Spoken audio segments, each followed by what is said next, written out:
Thanks, guys. It's a special day. I mean, we'll get to the speech in a second, but it's a special day. We haven't been together in any room this big in a long time. So it's a special day. It's a day to celebrate all the successes for you guys, and we want to make sure everyone has an opportunity to hear it. We want to thank Mr. Barker up here for live streaming today. So how about a round of applause for Mr. Barker?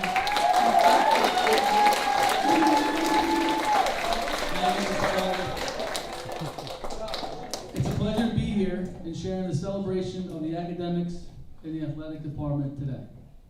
It's been an eventful year, and today is a day of reflection and celebrating all the successes in all aspects of the Bridgehampton family. I would like to thank, as always, our Board of Education and our Superintendent of Schools, Dr. Mary T. Kelly, for their continued support. How about a round of applause for Dr. Kelly? Dr. Kelly, we are extremely thankful for your leadership in your short time here in the Bridgehampton School, and we look forward to being a part of your vision that you have for our school district going forward. So thank you so much, Dr. Kelly. We appreciate your first year so far. It's been amazing. Thank you so much. One more round of applause for Dr. Kelly.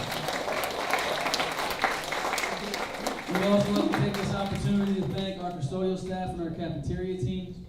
The last few years, you'll wait for the end to clap for that one. The last few years, we've asked more from them than we ever had before. We truly appreciate what care and consideration they put into their positions to ensure that you guys are safe and healthy every day. How about a round of applause for our custodial and our cafeteria staff?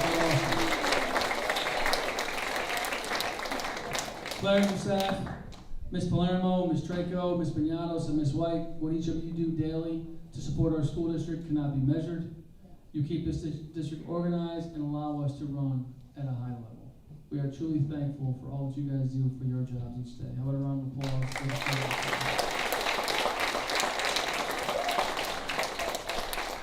These two gentlemen up here, they don't need an introduction, but Mr. Cox and Mr. DeRosa, two amazing additions to our school districts over the years. Their student-centered approach and passion for the school district is extremely valued, and we are grateful for all that they do to move this district forward. We're lucky to have both of them here for a very long time, so thank you, Mr. Cox, thank you, Mr. DeRosa, for everything you do. We're very happy to have you here. Business office, even though you guys don't really get to see the business office too much because they're in another building, there's an enormous amount of work that goes on in the business office to make sure our district is successful. We're lucky to have each staff member over there, so if you get a chance and you see someone from the business office, make sure you take your opportunity to thank them, meet them, introduce yourself. But have a round of applause for the business office. I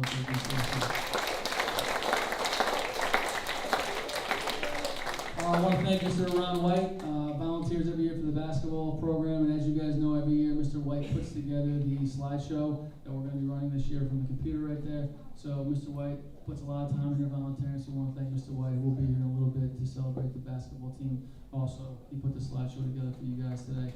So how about a round of applause for Mr. White? At this time, though, I would ask any faculty or staff that are in the building or in the room to please stand up. Any staff that's in the room, please stand up. It's been a challenging year, been a challenging 2 years. None of us were prepared for what happened the last 2 years. What each of you do for our students can never be repaid. What you did to ensure our students continue to excel and be successful has been inspiring and is inspiring. It is because of people like you that this place is and will continue to be an amazing and special place. We are truly grateful for what you guys have done over the years. We are truly grateful for what you do each day. So how about a round of applause for all your teachers and staff.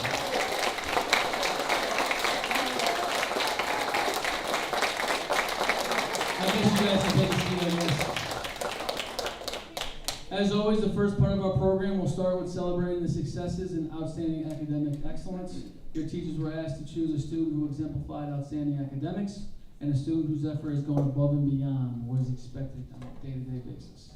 Before we turn this over to the teachers, though, we do want to begin by honoring our third quarter honor roll students, our high honor roll, our scholar athletes, and our highest averages per grade. So, when we call you up, Mr. Cox will give you your award. Just want to remind everybody, if you can come down slowly, it's not a race. You're going to go through that side door onto the stage here, and after you get your award, you're going to exit over here and come down to your seats. So come down nice and slow. We're not in a rush. So we're going to start with our third quarter honor roll, and as you guys know, this is an average between a 90 and a 94. So we have 16 students. We'll save the applauses to the end. All 16 will come up here. We'll get your certificate. We'll put you guys in line, and we'll get a picture of you. How about a big round of applause for Ms. Pinatos, our photographer for the day? She's been prepping for weeks for this.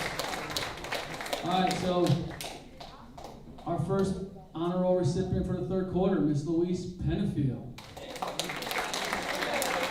Come on up, Louise. You seem super excited. Followed by Mr. Luca Hope. Followed by Miss Summer Lily. Mr. Christian Pinkney. Miss Yoretzi Chavez. Miss Riley Fitzgerald. Mr. Luis Chitop.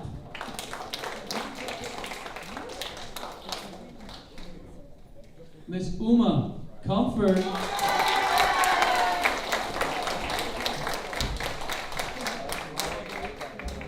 Followed by Miss Perla Cruz. Next up we have Tatiana Gutierrez. Followed by Miss Ryasia Walker.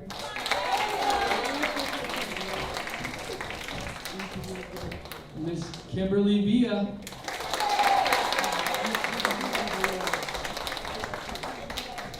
Mr. Alan Osorto Mendez. Alex Ramirez Lopez. And last but not least, we have Miss Marlene Padilla.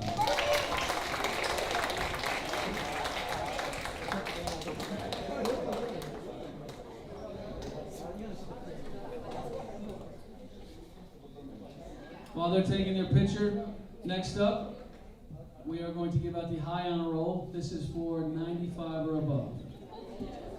So if you're in the honor roll, I hope that you continue to strive and push this fourth quarter to try to get into the high honor roll. We appreciate it. And the students here in the high honor roll, thank you so much for all the work that you're doing. We know there's a lot going on in your lives. And to maintain a 95 or higher average is inspiring. So thank you guys so much for doing it. Mr. DeRosa, we're in the pictures already. Big round of applause for the third quarter honor roll. First up for high honor roll, we have Miss Sasha Gomberg. Followed by Miss Emma Capon. Mr. Joseph Penfield.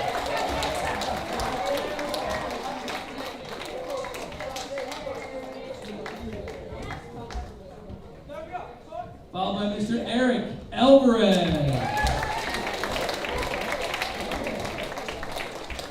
Miss Amina Delhi. Followed by Mr. Eddie Dawson.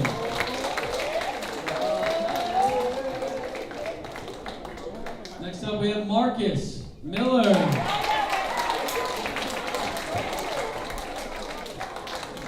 Next up we have Nick Ramirez Lopez. Next up we have Miss Sabina Isaac. Followed by Ariel Ruggiero. Miss Kathleen Vinsky. Arvel Torrent, Miss Anna Eagle. Mr. Sebastian Meir.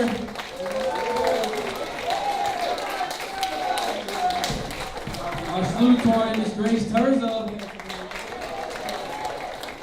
Cover study. Next up, he's going to be super excited to be up here. He's always got a smile on his face. Mr. Dylan Fitzgerald. Super excited to be here today. Mr. Ryan Fleming.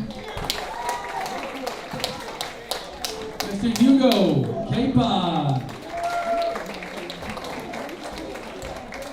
One and only Miss Luna Picard. Just got here. Thank you, Luna. Mr. Jonah Posner.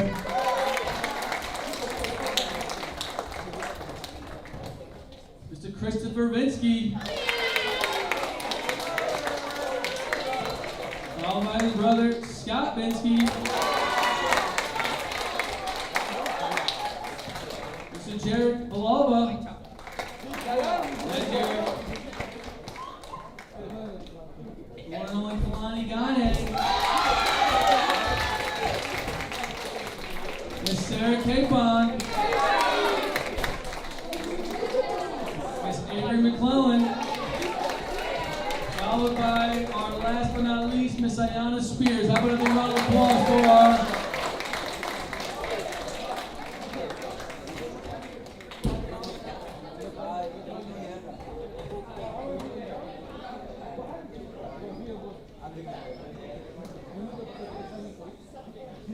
So we just mentioned how hard it must do everything going on in your life to achieve honor roll or high honor roll. Take it a step further. While these guys are getting a picture, let's talk about the scholar athletes. Not only are they working hard inside the classroom, they're putting in a lot of time outside the classroom for a sport that they love.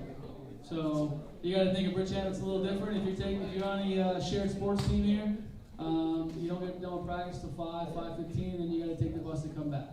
So we do appreciate that you guys are willing to take the bus each day, willing to put in that extra time, and then when you get home and you're tired, you want to eat dinner and kind of relax, well now I got to still do my homework. So we do appreciate all the time you guys are putting in after your sport each day.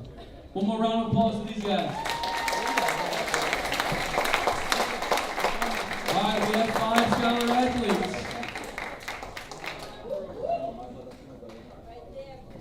We'll wait for them to sit down first.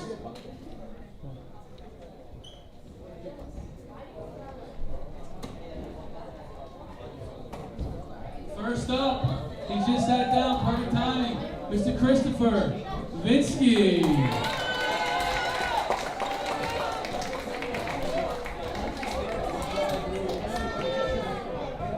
Now listen up. Next up we have Miss Emma Capon.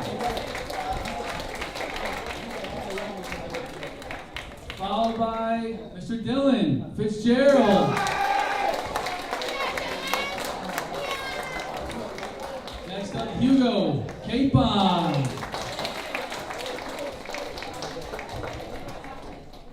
And last but not least, Mr. Scott Vinsky. Most covered award given out in Bridgehampton right here. Scholar Athlete T-shirt.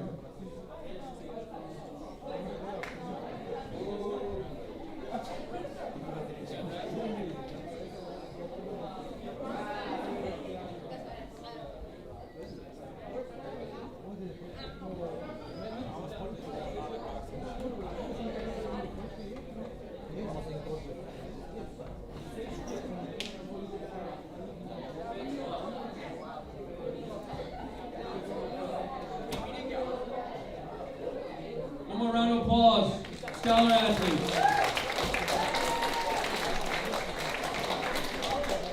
Next up, we do it every year, is our highest average per grade. Starting in the 6th grade, you have the highest average in 6th grade. Remember, it's not a GPA. These aren't weighted scores for the high school. These are highest averages that we have up until this day.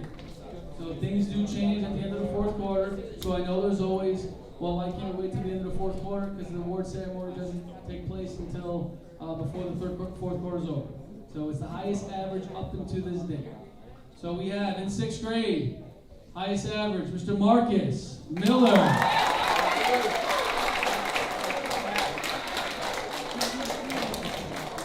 Highest average to this date, 7th grade, Miss Emma Capon.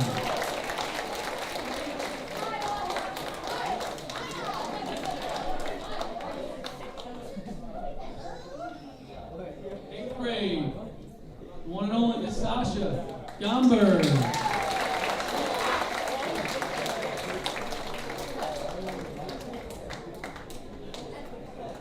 In 9th grade, Miss Kalani Gagne.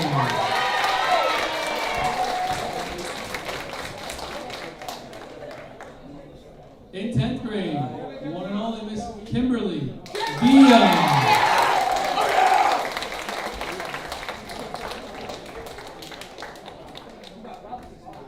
And in 11th grade, who was just up here, Mr. Hugo Capon.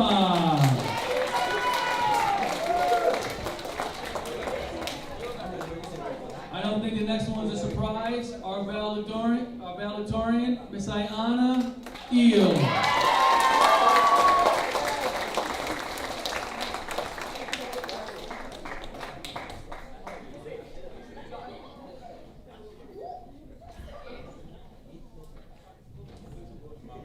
I want to say congratulations to all the students and hope that you all continue to strive to better yourselves, your academics, and when you're doing that, you're going to better our school district. That's the goal here. Character is number one. We want to be good people first.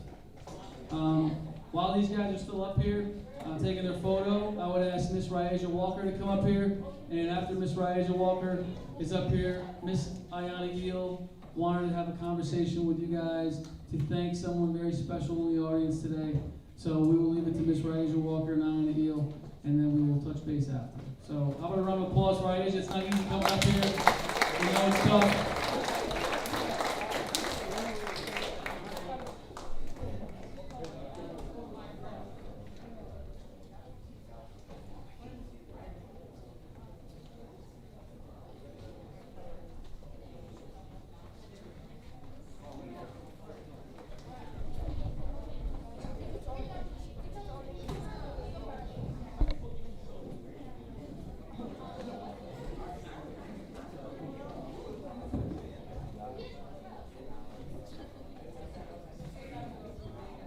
Before they take the mic, we just want to welcome up one special staff member, Ms. Fayez. If you would please join us up here on the stage, we would appreciate it.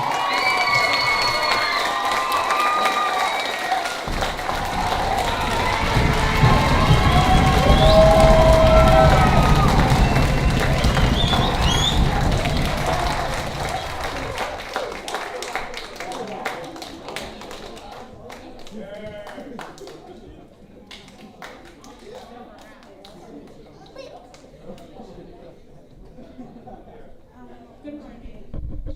I wanted to take the time to honor and recognize Ms. Fayez. She's always put 110% in everything that she did.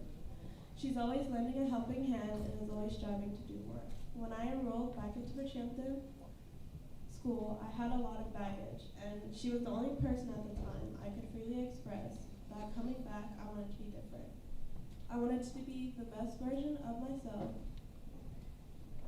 that I had ever been. But with the passing of my mother 3 months prior, it felt impossible. Not only did she encourage me that the sky is the limit, but she also became that mother figure in my life when my own came to me. On my bad days, her contagious smile and warm presence made it that much better. Her famous lines was, "Having a bad day? Well, let's make it a good one by writing a positive one today." Ms. Fayez has taught me more life lessons in my few years of knowing her than I have taught myself in my 16 years of living. Whether it was her telling me to be the bigger person and walk away, or simply encouraging me to go above and beyond. And dare I say, I will greatly miss planting in the greenhouse with her. Although my body had a negative reaction to something I can't quite put my finger on yet, I will still miss it deeply. She not only impacted my life, but she impacted teachers and even people in the community. Everyone needs a Ms. Fayez in their life, and I'm so grateful that she is mine. Ms. Fayez is and will always be a great asset to the Bridgehampton community and family.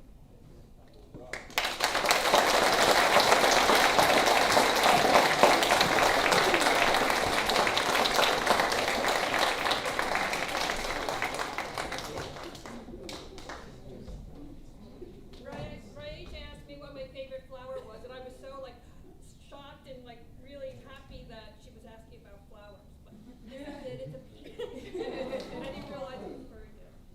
Thank you.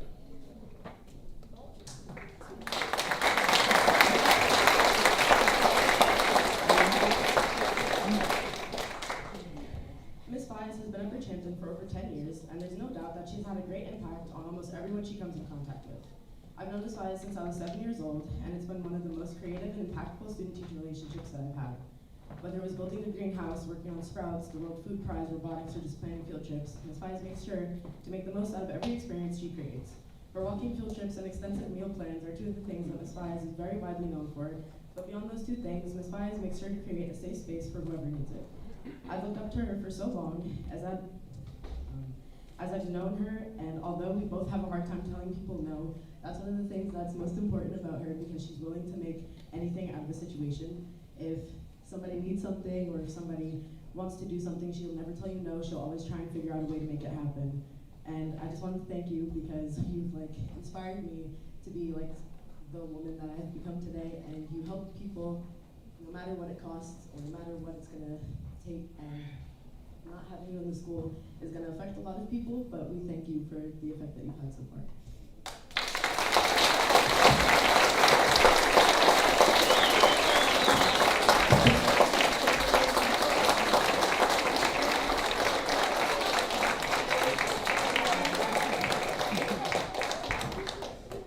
I'm not prepared to say anything, but I love you all, and I will miss you all. I'm sorry, I'm getting emotional. And I'm not supposed to. Everybody applause for Ms. Fies.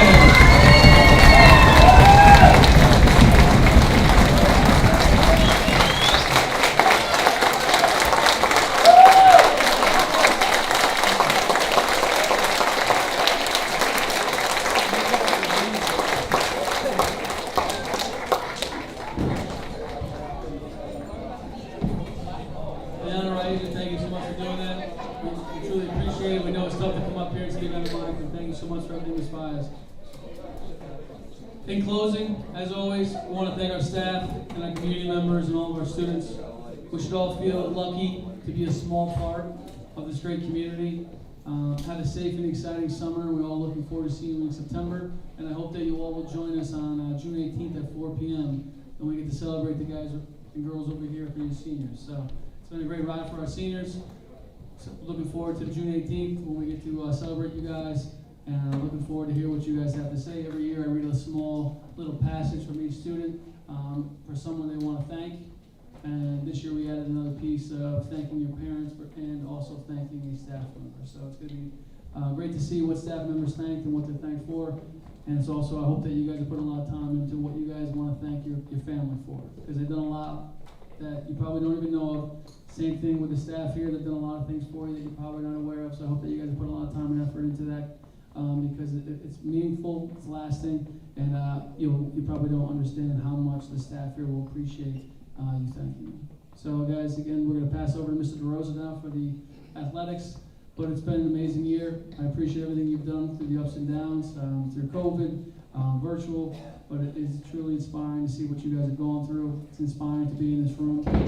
Just a day of achievement going forward would take hours to set up. It's very different this year because we have this nice, amazing space. So guys, truly thankful for the staff. I mean that. I know we always thank the staff, but we truly are thankful for you guys and you guys as well. So how about one more big round of applause for the past 7 years.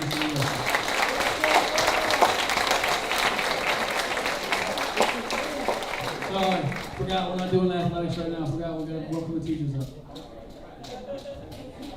I wonder why I was getting some weird looks. Yeah, I was getting a lot of weird looks, and I didn't know if it was an issue I missed.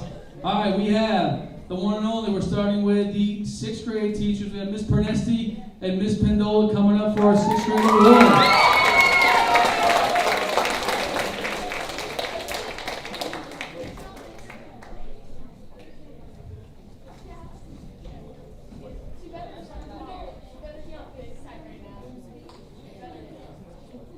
We do. Good morning, Bridgehampton. So as you can see, today I am solo, but Miss Pernesti made sure that she would be here with us today, so she's on FaceTime. So we're going to read this together. Okay? Teaching 6th grade this year has truly been an amazing experience. These students bring the excitement and interest into our everyday curriculum. We are extremely grateful to have the opportunity to be your teachers this year. What a fun-filled and totally exciting year. We are so proud of all of our students, and we are here to honor a few of you today. Sorry, I'm nervous. All right, Miss Pernesti, I'm kicking it to you. You ready? Ready. Okay, can you hear her, guys? Ready? Hi, guys. Hi.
We're so proud of you, King. All right, for our next award. This is for outstanding effort in ELA. I have never met a student who works quite as hard as our next award recipient. This award goes to a student who puts forth the most effort into our 6th grade mathematics. Sorry, I did not mean ELA. And myself and Ms. Prenesti knew exactly who deserved this award. From the very first day of school, the student is asking for extra worksheets, and every day since, he has always gone the extra mile to ensure that he is doing his absolute best. Not only that, but this student is always ready to help any of his peers who need it. Whether he knows the answer or not, Ariel Ruggiero is always there to give his best effort. Ariel, Ms. Prenesti, and I cannot stress your harder worker. We are so proud of you.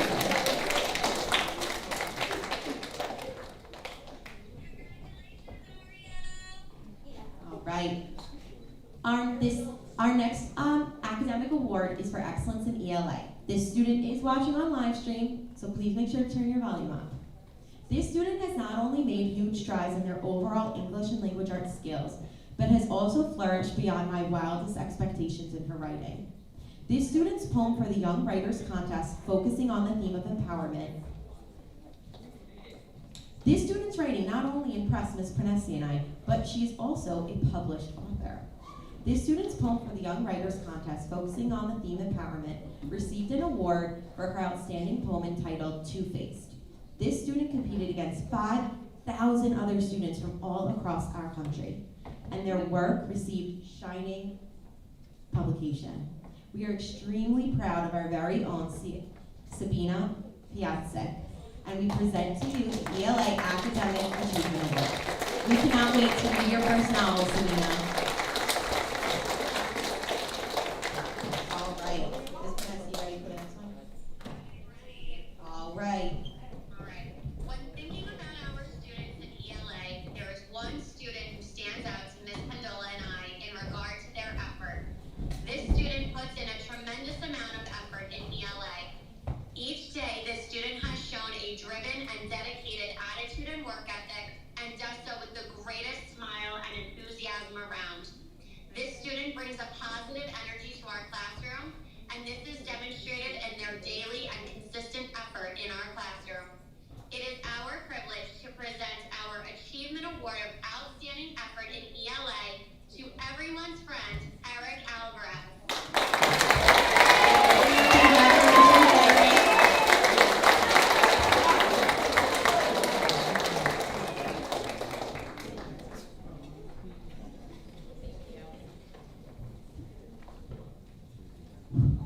Quick flip. Okay.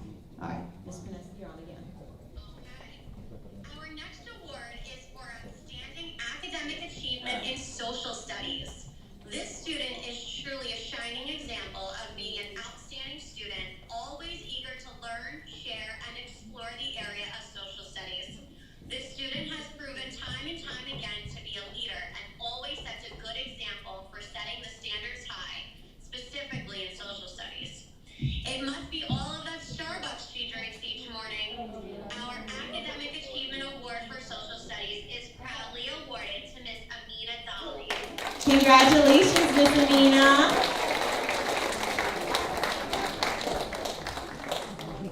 All right.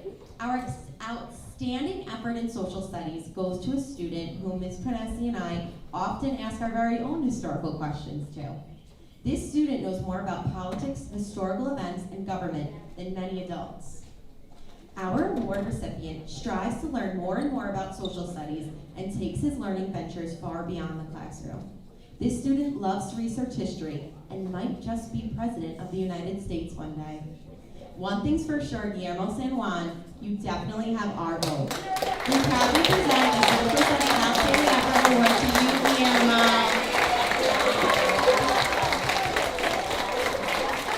Thank you so much to our 6th graders. You rock.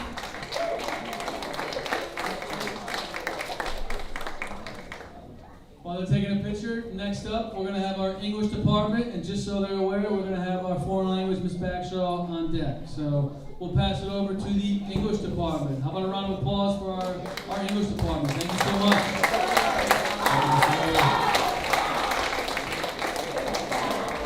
We're going to give out awards. We're going to start with the 7th grade and go all the way up to 12. So for outstanding academics in English 7, the amazing Emma Kapon. Emma, left. Smile at your audience. And the very, very hardworking, always on task, Christian Pinkley.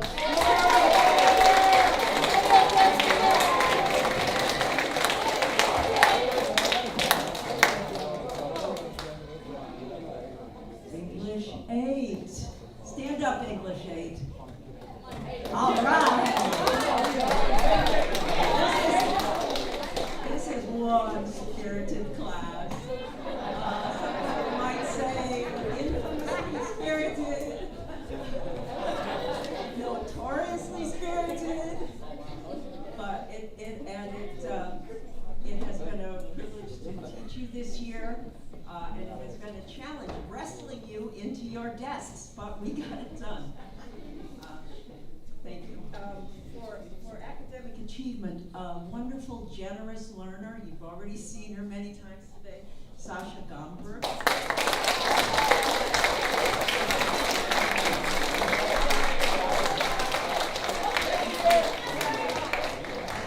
And I have 2 awards for excellent effort. Marlene Padilla and Larissa Canada.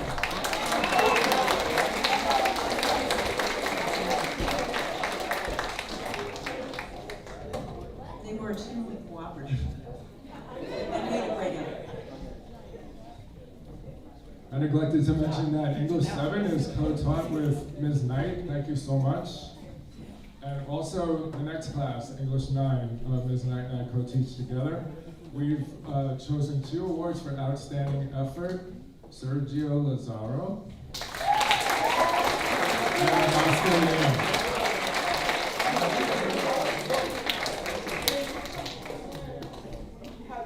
Following up with English 9H, 10 truly awesome students, Kailani Gagne, Amazing Ryan, Avery McClellan. Excellent student.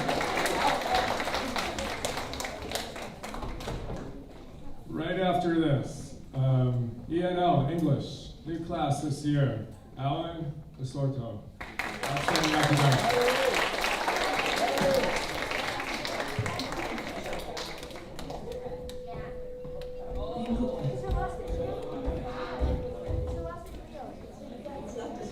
Don't leave. English 10, and I can't believe I forgot this. English 8, my co-teach is the marvelous Cam Kaiser, a man of many talents. Couldn't teach English 8 without him, and I can't teach English 10 without him either.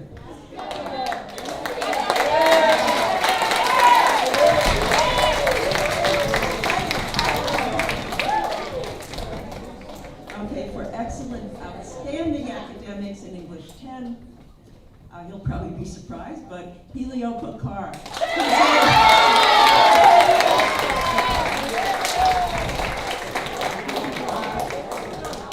He's a quiet learner, but he's an achiever and he's extremely cooperative. Well, congratulations, Helio.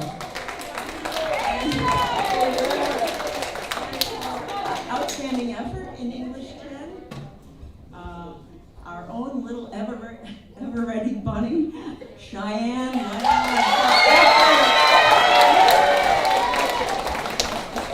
She never stops.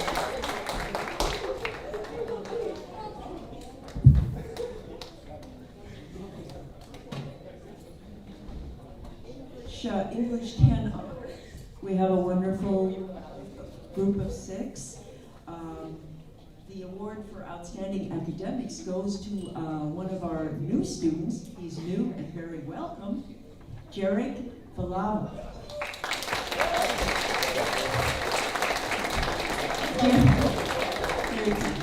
Jarek is a student that says, Ms. Wright, I got a 98 on the homework. What can I do to get better? You can't what can I do to do better than a 98? Okay, and for outstanding effort, this is a young woman who's made a tremendous turnaround in second semester. An amazing amount of effort coming from her. That's Alexis Davis.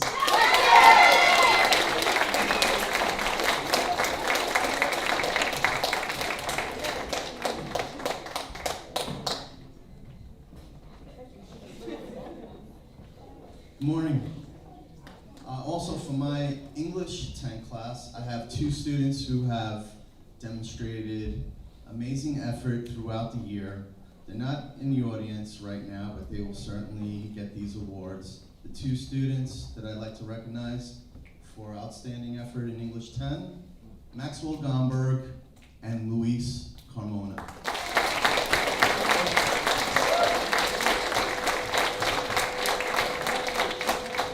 And just for you, Miss Fayez, I send my love to you. You're my inspiration, my teacher, my friend, and I'll miss you very much.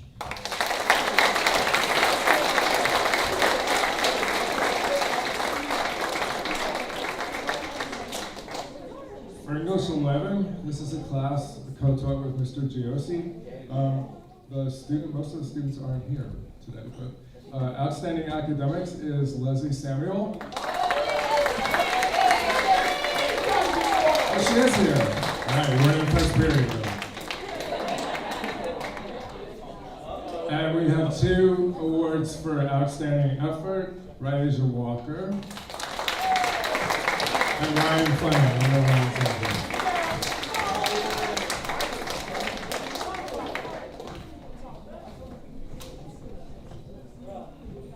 These are the awards for AP English Language and Composition. I have the Dream Team this year. I'm sure you know these 11th graders.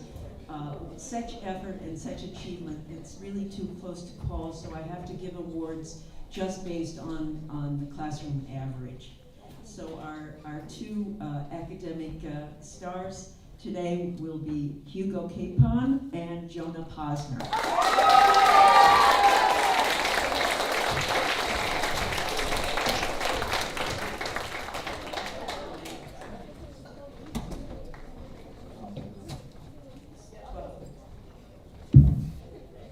Once again, this is English 12, my beloved seniors. It's just such a privilege that Mr. Kaiser and I have to teach these young people that are leaving the hive.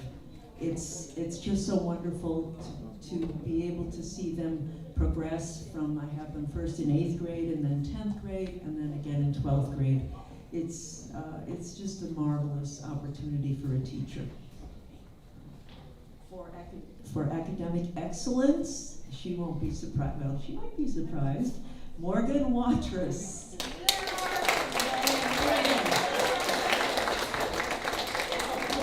thought I saw her on the skateboard this morning. Okay. Anyway, for academics and for effort. Oh my goodness, this is a quiet learner, but the progress in the 3 years that she's been here is astounding. Tatiana Gutierrez.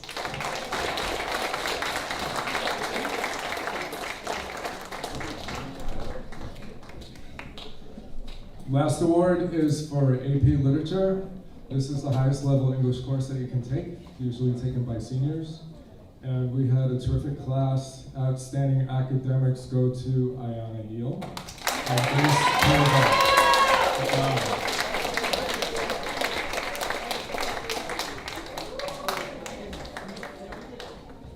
All right, how about a big round of applause for our English department and our award winners.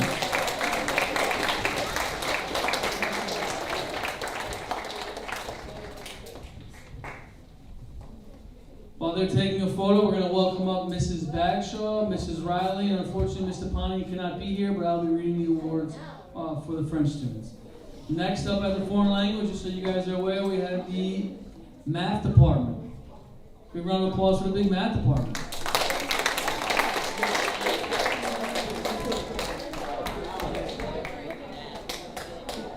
Good morning.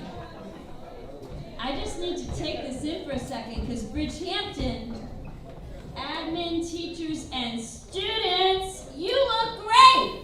You look great! This is a good view. Okay, let's get to the awards. So, I'm just going to say the names, and when you come up, I'll have your award ready for you. For 7th grade, we had an exact to-the-digit tie for outstanding academics. And I'm happy to award outstanding academics to Summer James and Jimena Gutierrez. Come on up, Summer and Jimena.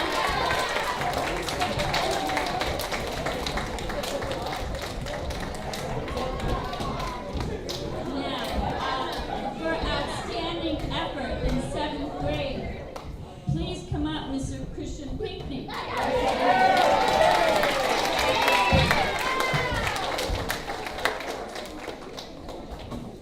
Let's move on to 8th grade. Outstanding academics. Muy trabajador, very hardworking. David Cabañas.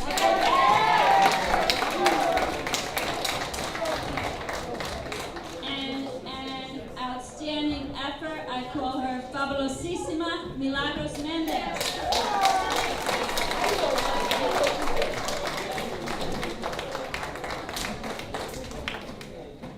Now, Spanish 2, 9th grade, outstanding academics. Please welcome Kalani Gagnon.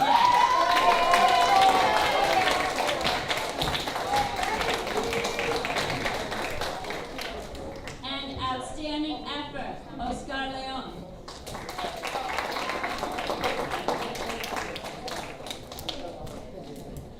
Spanish 3, my damas. This is the big year, the checkpoint B, otherwise known as the Regents exam, and these ladies are ready. We have Cheyenne Lim,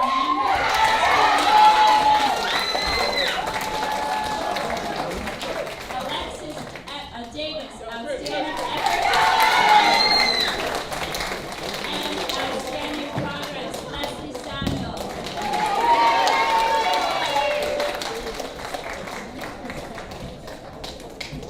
On to the college level, gaining credit from St. Joseph's through their bridge program.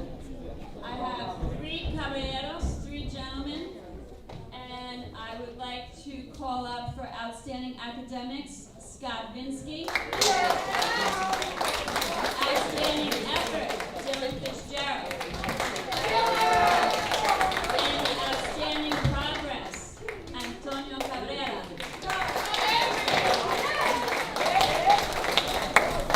Seniors, I have to wish you the best. I would like to say that when I look at you, I see students with such creativity. You deserve a creativity award. Students who deserve a sense of humor award. Students who deserve a hard-working award. You all have something in you that's amazing. Explore it, it'll take you far. Thank you. Gracias.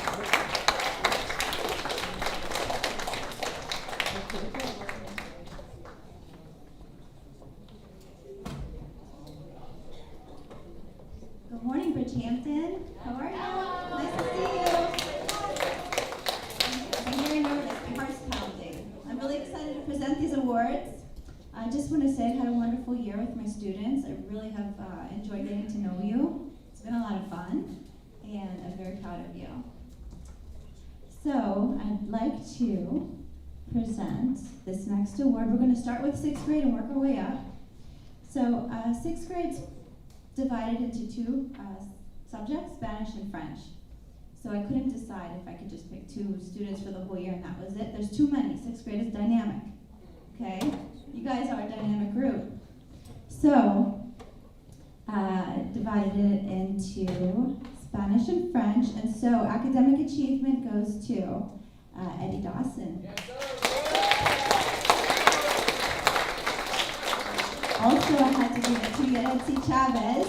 My girl, she always asks for double assignments, extra credit. In French, I'd like to award academic achievement to Sabina Paisik. Outstanding effort goes to Riley Fitzgerald. Those two, they also asked for extra work, extra credit. I've never had that happen in class before. Outstanding effort also goes to Nicholas Ramirez. Good job, guys. In Spanish 1, academic achievement goes to Willa Levine. Is she here today?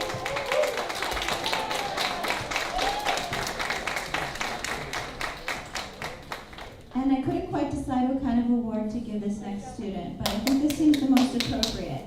Questioning spirit goes to Morgan Watrous.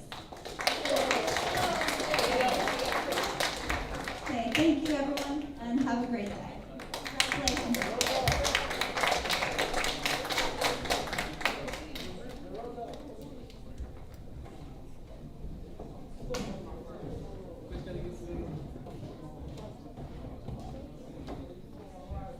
Guys, like I said, unfortunately, Mr. Pani, and since her regrets, unfortunately, she could not be here today.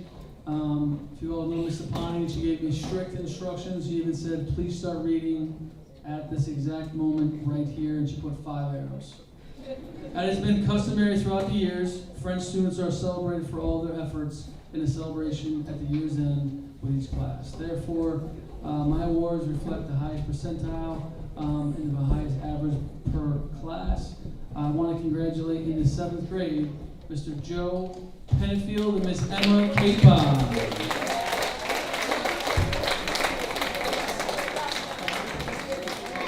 In 8th grade, I'd like to congratulate Sasha Gomberg, Marlene Padilla, and Luis Penfield.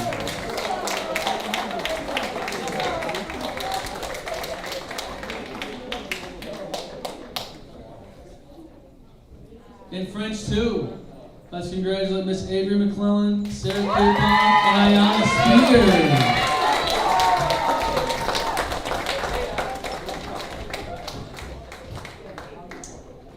And in Mr. Pani's last class, we have the one and only Miss Kim Villa.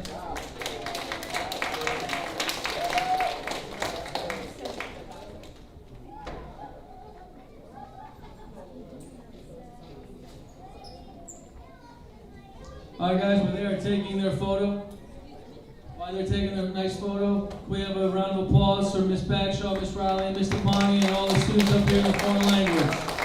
We're going to welcome up to the math department. Big round of applause for the math department. After that, we have Phys Ed, Mr. DeRosa.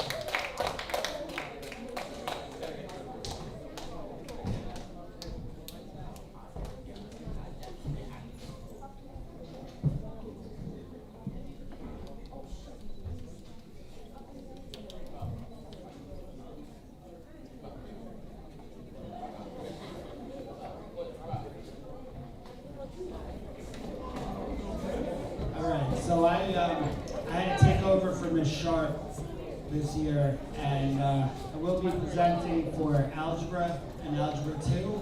I just want to say both of those classes were a pleasure to take over, and all of you students in those classes deserve awards. But first I'm going to give out my award for outstanding effort and academics in algebra. Marcus Miller.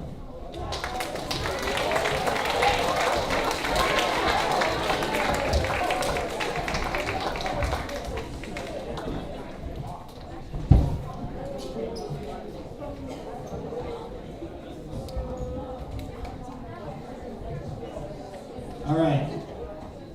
Thank you. My next award is for Algebra 2, Kimberly Villa. Come on back up. Hi,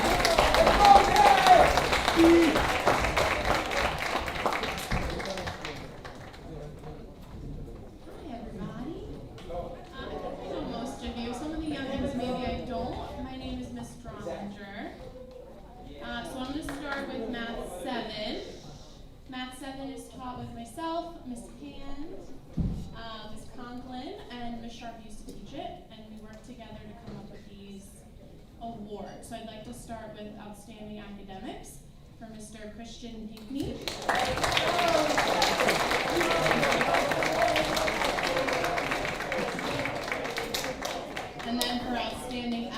I'd like to welcome up Nathalie Cajamarca. Miss Nathalie? Come on! She's just maybe not. And then we are very proud of this particular student who has made amazing progress this year, Dominic Giosi. Come on.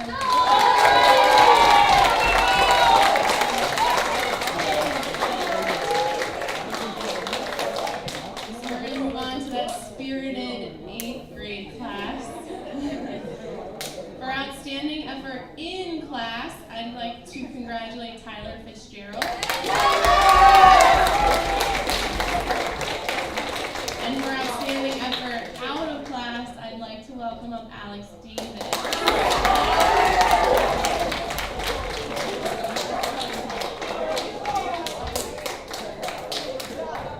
So now we're going to do Algebra 1A. For outstanding effort, Mr. Alan Osorto Menendez. And also for outstanding effort, Mr. Christian Chen.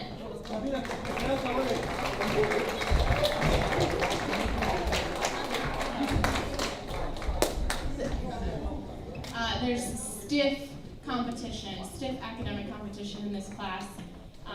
In the end, though, for AP Calc BC, I went with Hugo Capon.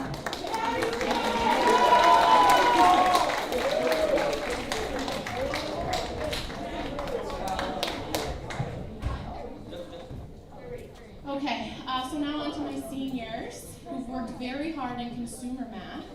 For outstanding academics, Ms. Tatiana Gutierrez. And for outstanding effort, Ms. Raina Walker.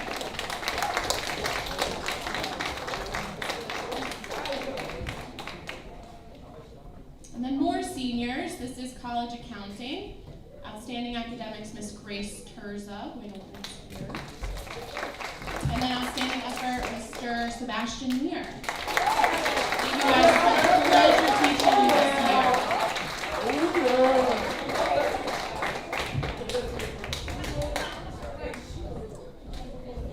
Good morning. For those who might not know me, I'm Mrs. Knight. Thank you. And I came into the Math 8 class a little bit late in the game, but they accepted me with open arms, and right away we got to work. I really wish that I could give awards to every one of them because they've been doing such a great job. But I do want to highlight two who really have just been knocking it out of the park. And so for outstanding academics in Math 8, Ms. Milagros Mendez.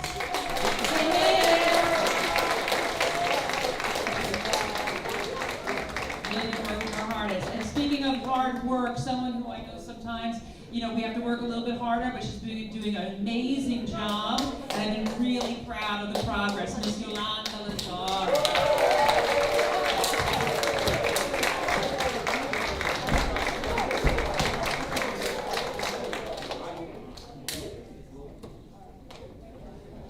Good morning, everyone. I have two for outstanding academics in pre-algebra, Joseph Pennefield and Emma Kivon.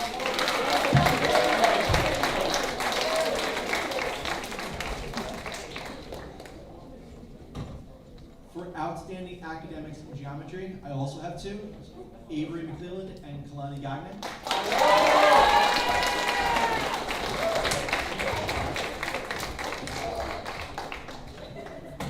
For outstanding effort in Algebra 1, Alex Ramirez Lopez.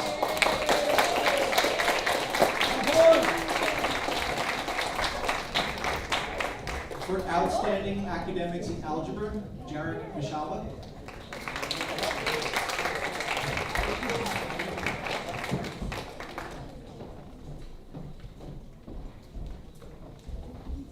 For outstanding academics in intermediate algebra, Leslie Ann Samuel.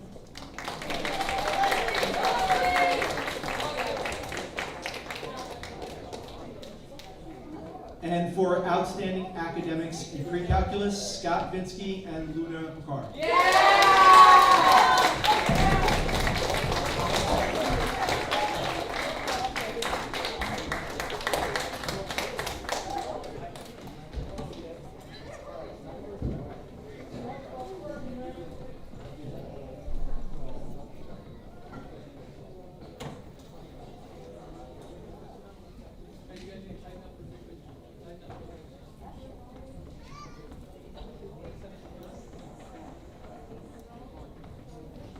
All right, well, they're taking their picture. We want to welcome up the one and only who put a lot of time and effort in today. How about a round of applause for Mr. DeRosa?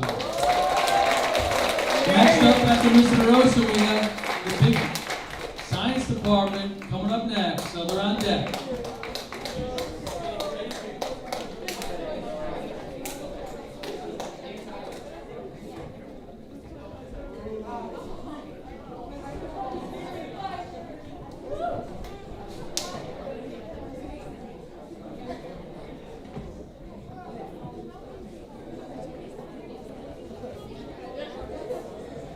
All right, guys. Good morning, everybody. How we doing? All right. First off, I'm going to start off with Mr. Myers' awards for his PE classes since he's teaching right now. Make sure no one's up here. All right. So this is for the 6th, 7th grade class for outstanding effort and attitude in PE. We have Ariel Ruggiero.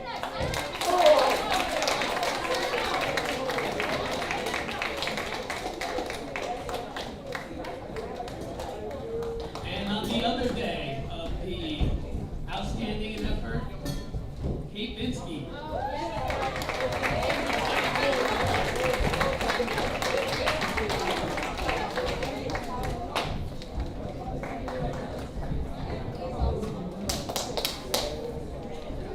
Alright, that's it for Mr. Myers awards. These awards now are for my PE classes. Alright, we're going to start off with my 8th grade phys ed class. Outstanding effort in physical education this year. David Cabanas. That guy does not quit. Doesn't get tired. Moving on to our 9th grade PE class. Outstanding effort in phys ed. Person comes in with a smile every day, works hard, and is a leader amongst her peers. Shayla Hudobro.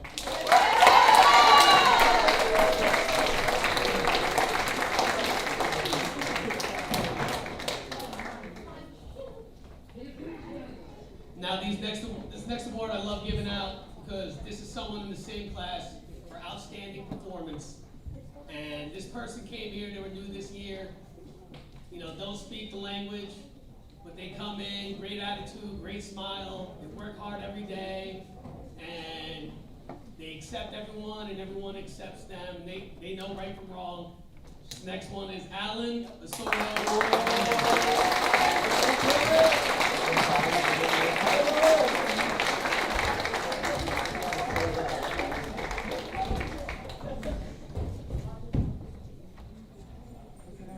On to our 10th grade PE class. Glad I can give out 2 awards because these 2 were hard to pick from, but outstanding effort in PE. This person can run probably faster than anybody in this room here. Does not stop. Good at every activity we do. And even if she isn't, she still goes at it 100%. Leslie Ann Sanders.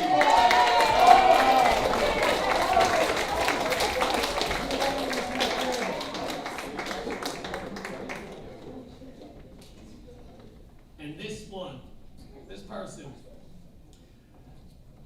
again, goes hard at everything we do, picks up everything super quickly, and is ultra competitive, sometimes too competitive. But outstanding performance, Mikhail Feaster.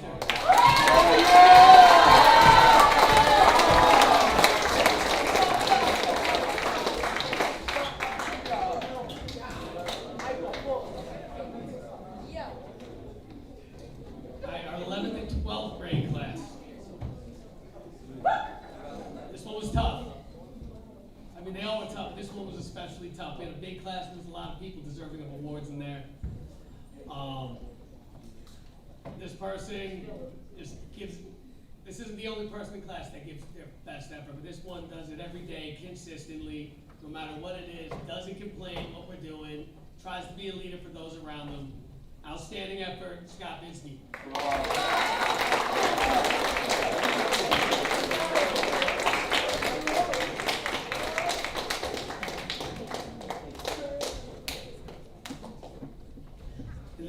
person has really made strides over the years. Again, they always gave it their best effort, always worked hard. That work is really starting to pay off. Outstanding performance, Dylan Fitzgerald.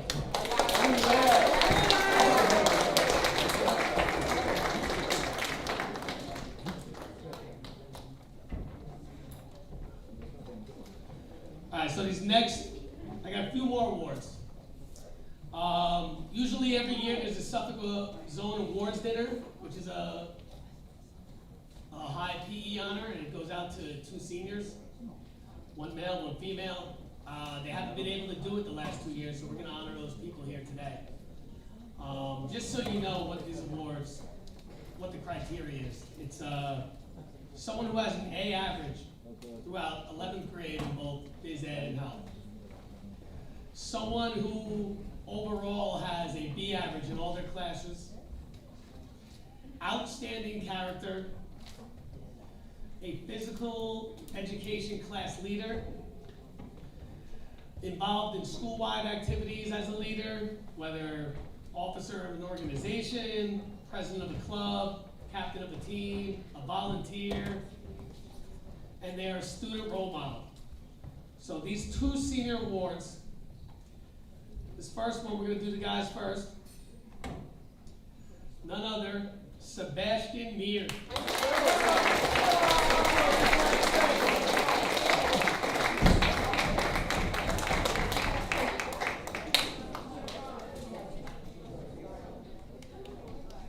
And the next award, I can't say enough about this person.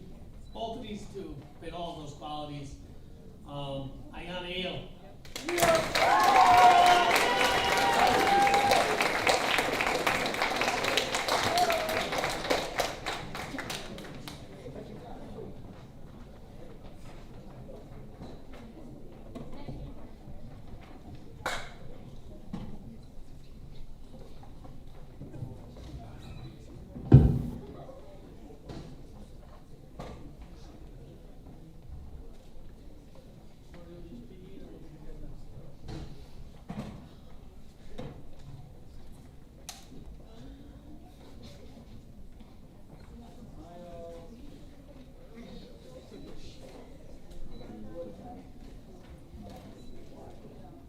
Big round of applause for our Phys Ed Award winners.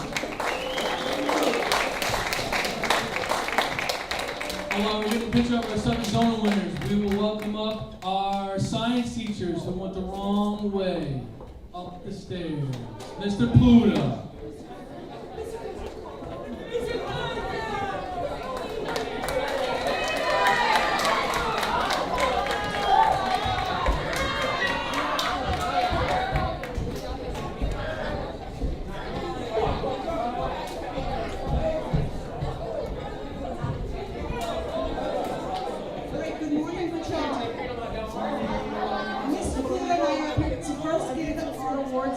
Seventh grade, a great class to have first period.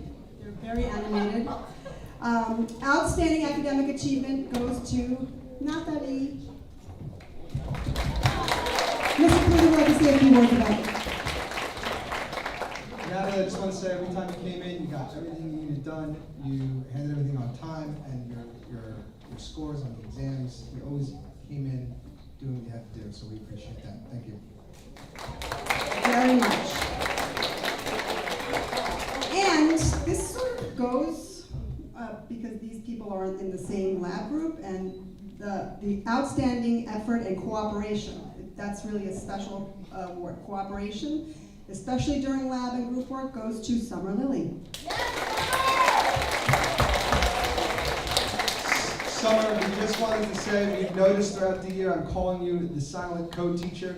You always made sure your lab group was on the same page with you, knew what they were doing, knew what their role is, and whenever I came to go help a student do my teacher thing, they'd say, "Don't worry, Summer helped me." Thank you, Summer.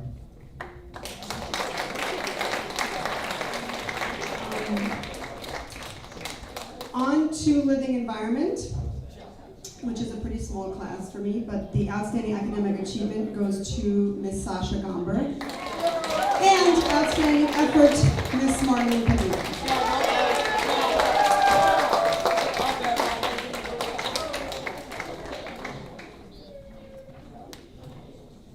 Next, we have forensics.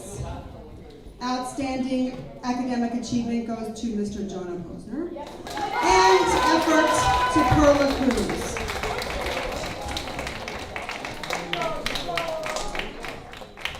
And last but not least, in AP Environmental Science, this was a really small but outstanding group. You all did a really great job in everything. I really, really enjoyed this year with you. But I have outstanding academic achievement going to, again, Mr. Jonah Posner, and outstanding effort, because you were out for a little bit, but never missed a beat, Miss Ayana Eo. Miss Mama Ayana Eo.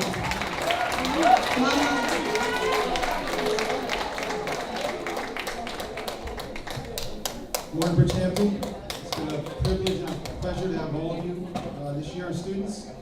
First off, we're going to start off with our Science 8 class, Mr. Giosi and myself. We have 3 very special awards. First off is Academic Achievement. The Academic Achievement Award goes to Adrian Molina.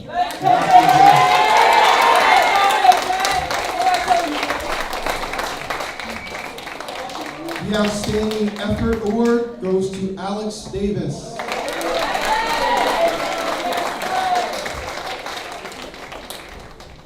And next up, we have a very special award for a student that's shown tremendous progress throughout the course of this year. Mr. Giosi and myself are very proud of the student. It's my privilege to announce Most Improved in Science 8 goes to Lucia Medor.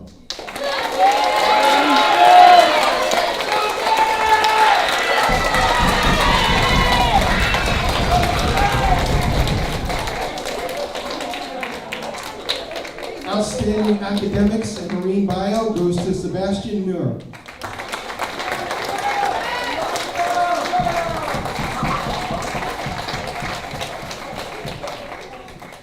For Marine Biology, Outstanding Effort goes to Raisha Walker and Curtis Mosley.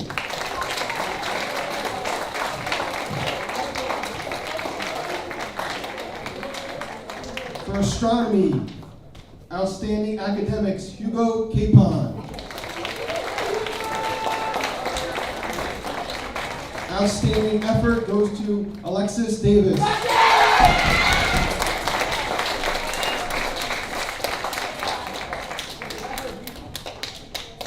Next up, we have Living Environment, Outstanding Academics, Willow Levine.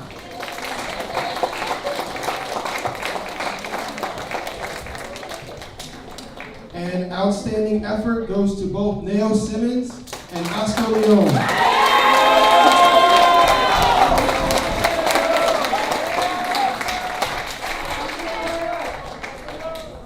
For Anatomy and Physiology, outstanding achievement goes to Kailani Gagne.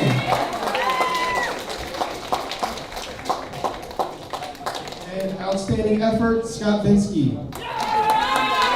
Thank you guys.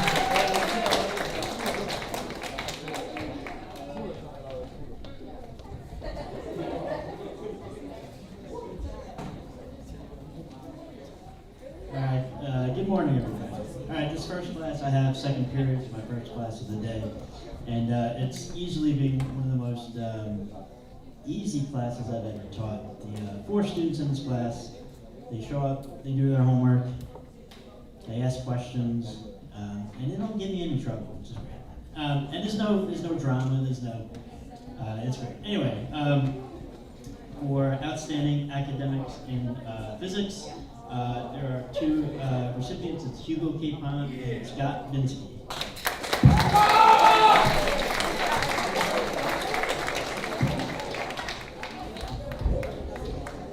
All right, my next class is Regents Chemistry.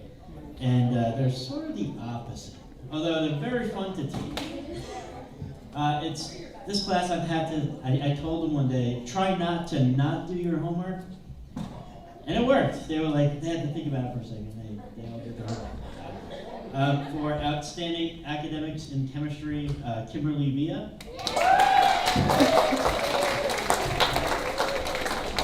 And for outstanding effort in chemistry, Justin Urbias.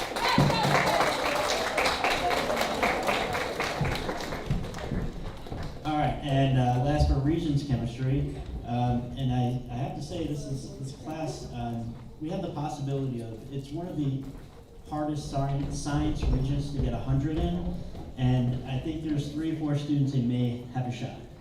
So I have 2 awards for outstanding academics in earth science. The first is Kailani Gagne and Avery McLennan.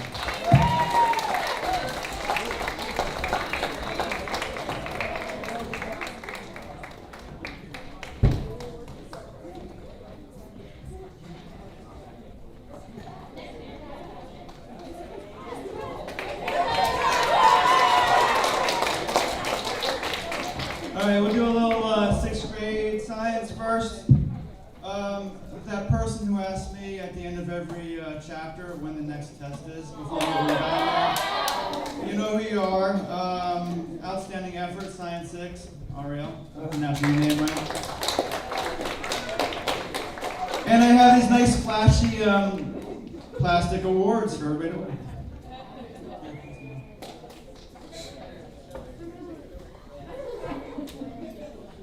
You have to shine. And outstanding academics in science 6, Marcus. Marcus Miller.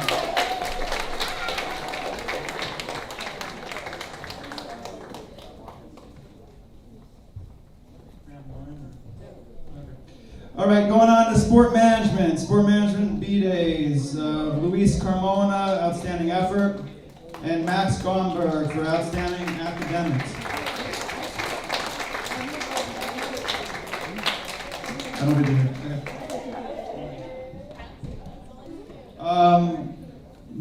Outstanding effort, Mariana Gutierrez.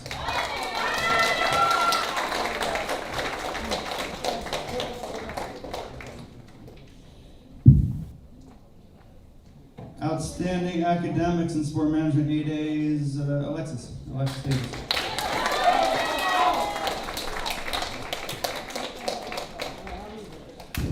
All right, now for the different awards. For VE, we do a little bit of play on the office. We do the Dundee Awards. Unfortunately, I didn't have enough Dundees because Amazon failed me, so you guys will get them tomorrow. 1-day shipping. So these Dundee Awards are a little different. If you want to know what the Dundees are about, you have to watch The Office, I think season 2. Justin Nargilli's Ships Ahoy Award for the sailor/employee who keeps an even keel throughout the year.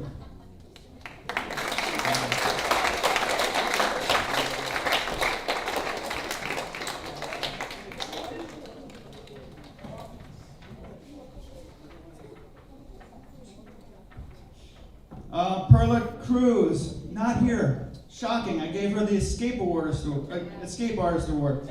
For the student who tries to escape from work or school to the bathroom, cooking, cell phone. Perla, where are you?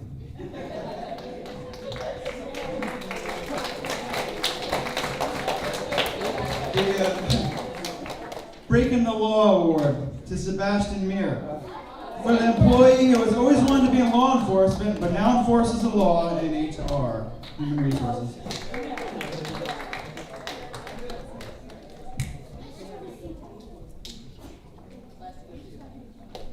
This one, Mikhail. I looked this award up. I went into the town code and I looked up the noise ordinance. Town code violation, E-code 360. That's the actual code for town noise. This is for employee who talks so much they violate the town noise ordinance.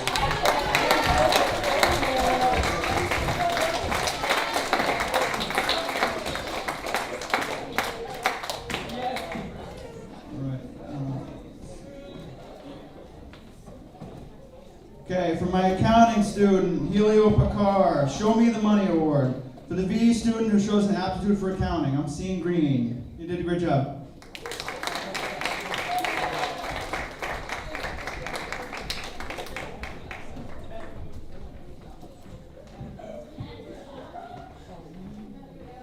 For Ryan Fleming, the Lit Fuse Award for the student that's been absolute dynamite all year. And I have a lot of pictures of him dabbing during trade show. I can't do it. Dab away, Ryan.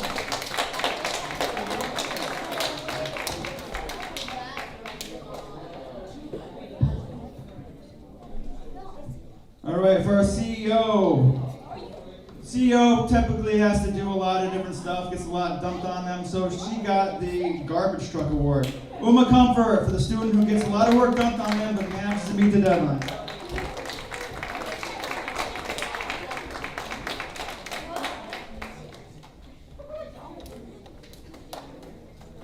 All right, Morgan, I heard your name a couple times, haven't seen you yet.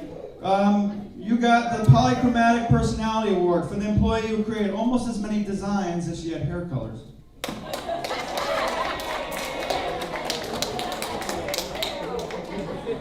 Speaking of hair colors, Miss Green over there, gotcha. For them, got Leslie Samuel got the Cheaters Prosper Award for the employee with questionable sales tactics. Where'd all the money come from?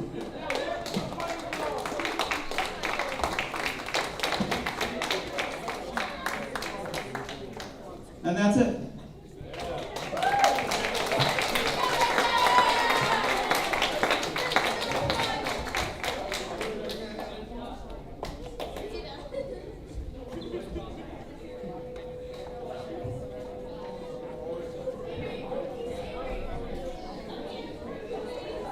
Alright, well, we're working on trying to get these guys squeezed in for the science. We're going to welcome up Miss Riley to talk about some of the E&L students and all their hard work this year. Miss, how about a round of applause for Miss Riley? So it's my privilege to present these next awards for E&L. This student is my co-teacher. He's been a great asset to the class. I'd like to present Outstanding Achievement to Alan Asorto.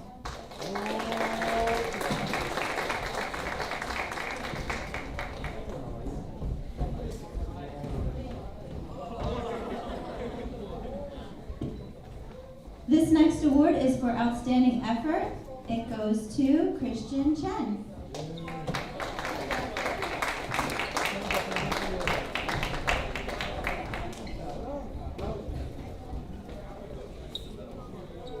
For outstanding attitude in E&L, this award goes to Erica Camarga. I don't think he's here today.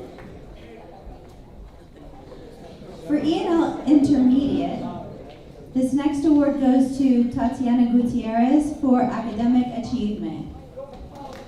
Come on down, Tatiana.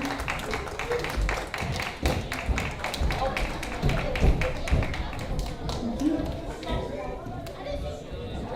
And last but not least, I am proud to present outstanding effort to Luis Chita.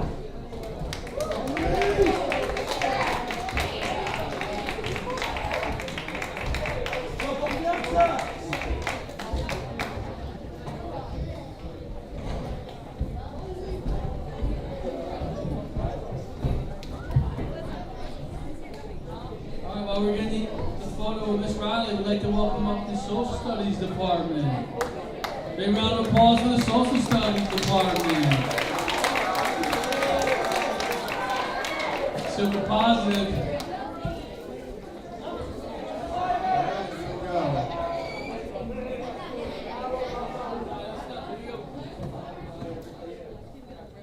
For outstanding effort in Social Studies 7, Christian Pickney. And outstanding academics, Emma Capon.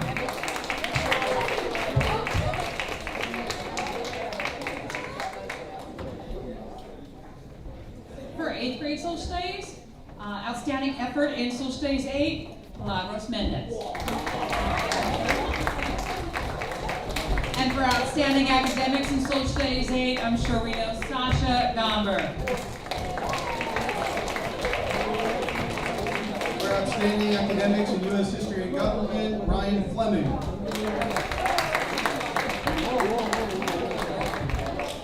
And for AP U.S. History, I just want to talk about this class a little bit. There's 6 students here, and we forget sometimes that there are the robotics team, the basketball team, the baseball team. As teachers, we really look at their schedule sometimes, and if there's a lot of conflicts, we have to figure out how much homework we're giving.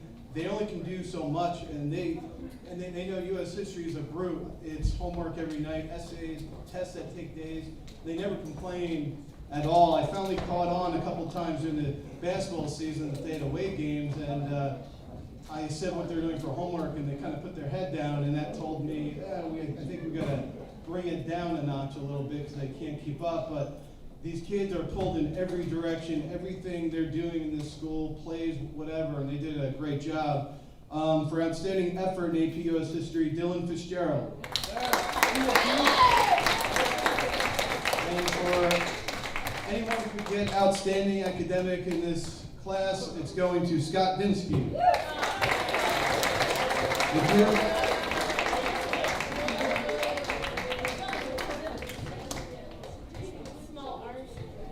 Thank you, Mr. Meyer. I'm fortunate enough to not only be teaching here at Bridgehampton, but also to be teaching with Mr. Aiello in 10th grade. He's going to be giving out the awards for 10th grade Regents class. And I'm also fortunate enough to teach with Mrs. Knight, who pushes in the 9th grade Regents class. And then I know she's not here, I'd like to give a shout out to Mrs. Boyd. Is she here? Mrs. Boyd is just an unbelievable help to the entire school, but particularly to my classes, and I really appreciate her effort. So I'm going to bring Ms. Knight to give us the awards for 9th grade Regents. Okay, for 9th grade Global 1, for outstanding academics, you killed it, Oscar Leon. And outstanding effort in Global 1, doing a great job, Sergio Lazaro. Thank you, Mrs. Knight, for the 9th grade honors class, global class, Kailani Kanye. And for outstanding effort, Avery McClellan. Mr. Aiello is going to give the awards for 10th grade global Regents. Hey guys, how are you? For outstanding academics, this is a student who just keeps plugging away, keeps trying, keeps coming, and never gives up, and that's going to be Cheyenne Lamb.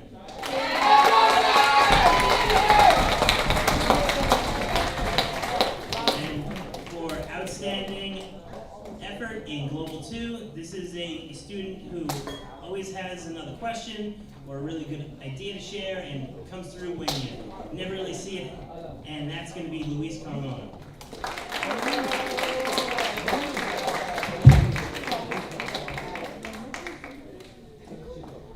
We have one more for outstanding effort in Global 2, and that's going to be Maxwell Gomberg.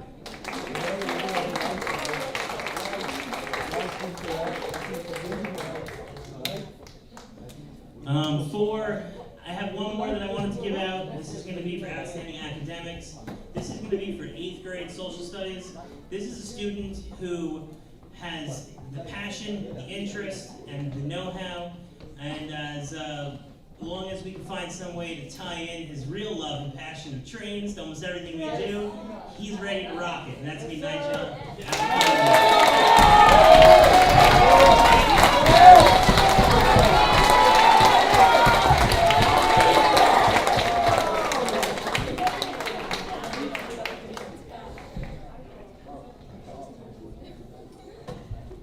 Congratulations, Nigel.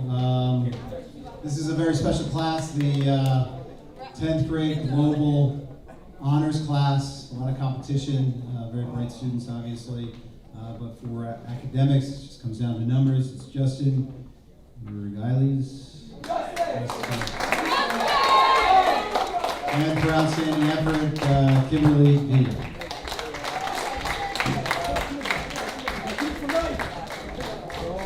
For those of you who don't know, the senior class is broken into two classes. There's the civics or participation in government for the first half of the year, and then economics.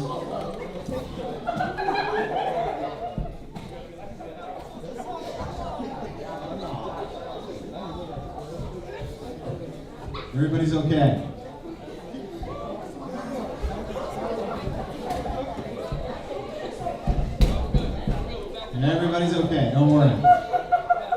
For the participation in government or civics. Oh, wait. Thank you. For participation in government for outstanding academics, Sebastian Mir.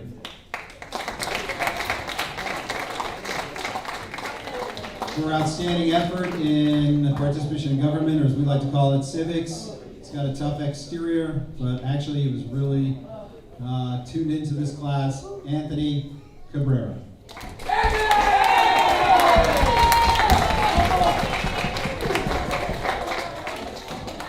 For outstanding academics, this is the second part of the year in economics, Tatiana Gutierrez. And for outstanding effort in economics, Luis Chino.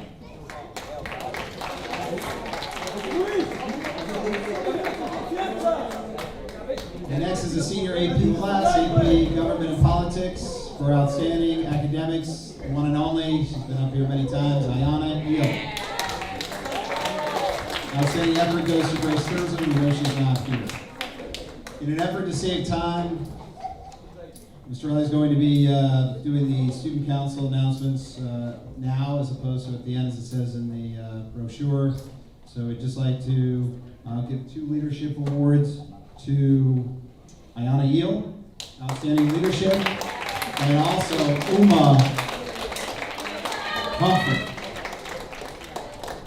For those of you who don't know, really quickly, a little information about Ayana and Uma as far as student council. They really put student in student council. They run the meetings. Many of you were part of those meetings every Tuesday and Thursday. They've tried to make this place a better and more interesting place for you. They've made an effort. Sometimes we're successful, sometimes we're not. But please give them a very strong applause because they deserve it. Uma and Ayana for student council. Thank you.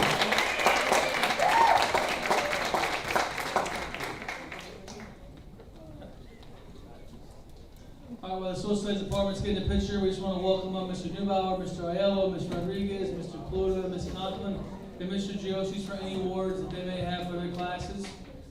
We'll start with Mr. Neubauer.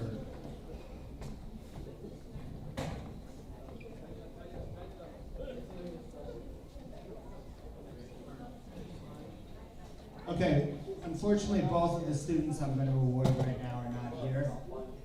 But I would like to recognize Luis Carmona for outstanding effort in geometry and architecture, and Ryan Fleming for outstanding effort in intermediate algebra. I also want to do one more honorable mention. This student pushed me to change the way I was presenting my math material and architecture and make it more engaging. He pushed me to learn things like Minecraft and other programs that could be used in class, which was way out of the box for me. But thank you, Nathan, for thinking about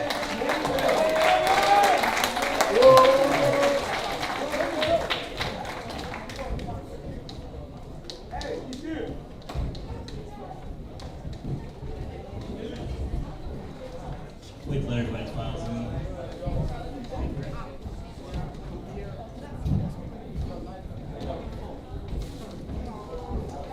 Alright, we have one more award. Guys, thank you. This is going out for outstanding effort and experiential learning.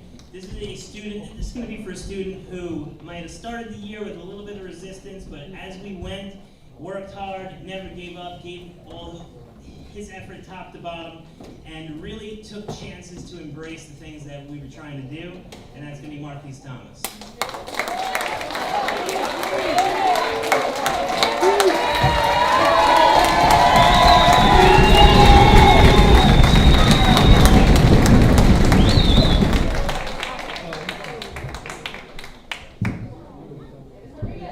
Hi, good morning.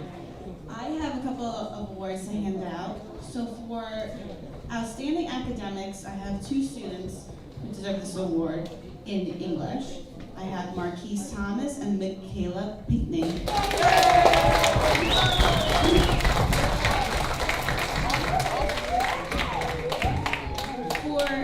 outstanding effort in English, I'm going to give this reward to Austin Molina.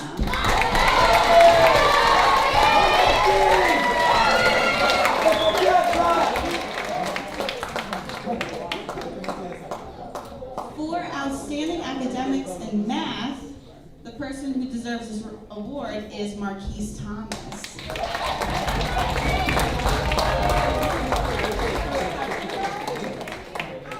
And for outstanding effort in math, there are 2 awards. They try their best in math, even though it doesn't always go the way we plan. They try their hardest. I have Michaela Pinckney and Austin Molina.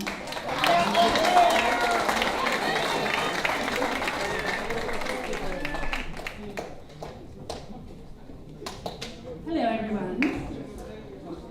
I'm Ms. Conklin. I have the pleasure of teaching 3 ELA classes, and they are so much fun. So my first award goes for ELA 6, and I wrote little acrostic poems for everyone just to tap into our poetry unit. So, gracious, understanding, intelligent, loyal, lovely, enthusiastic, righteous, marvelous, outstanding, Guillermo.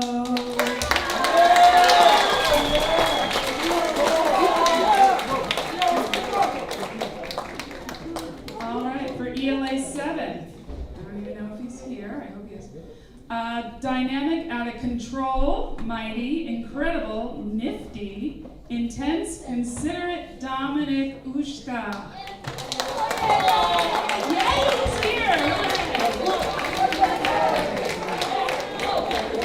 Okay. Also, for ELA 7, I've got jubilant, awesome, charismatic, kind, Jack Cardillo.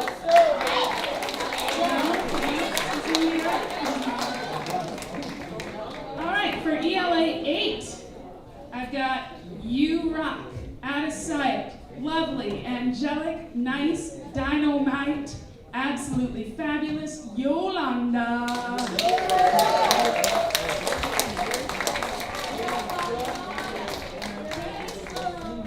Last but not least, for ELA 8, I've got Magnificent, Incredible, Lots of Fun, Astronomical, Gorgeous, Radical, Outrageous, Significant, Milagros. You guys are great. You give me such pleasure to teach, and we've had a lot of fun. I love you all.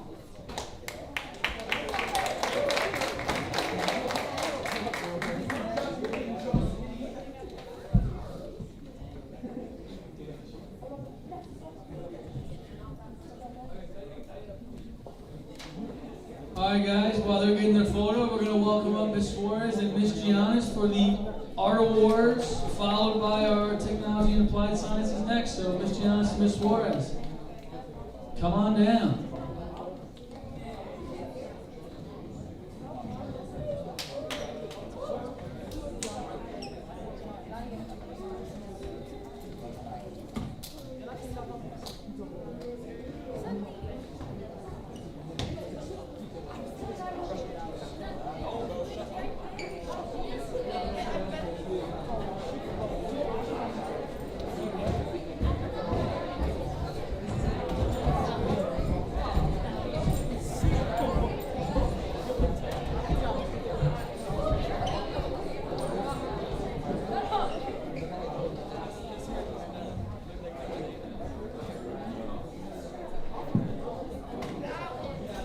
Hello, everyone.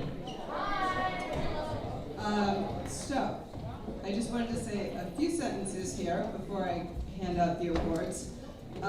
There are many of my art students who are deserving of awards this year. But I want you all to keep in mind that whether you receive an award or not today, that the most valuable reward is the success that you have achieved with your hard work. And that is more important than any piece of paper that I can give you. You know, if you've worked hard, that you have improved yourselves and grown and gotten a little bit closer to figuring out what you have to say to the world. So, that being said, there are a few awards. The first award that I'm going to give out goes to one of my favorite students, Luna Powell. And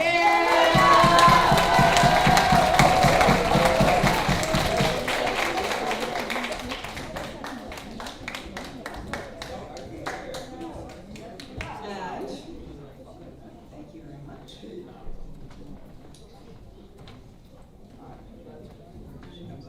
Okay, and the second that I'm going to give out will go to another one of my favorite students. There's so many of them. Nova.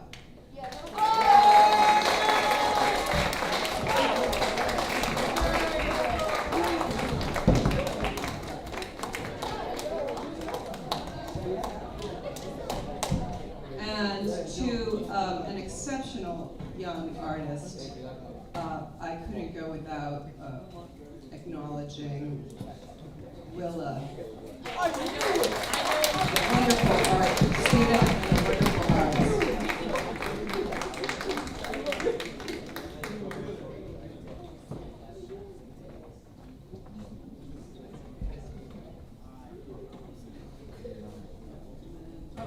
Okay, there's one more high school student. This one kind of caught me by surprise this year because I started to get to know a student who is a fantastic worker in art and just really industrious, Mariana. She worked so hard, and you can see it in the work. I have two pieces of hers in the hall. You can see it in the work she did.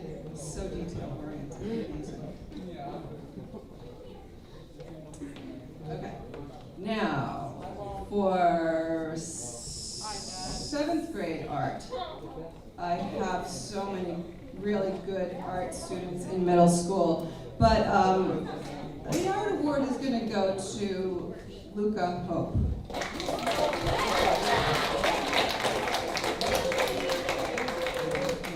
He's got the art spirit. And last but not least, again, 6th grade, this is so hard. So many of you deserve an award.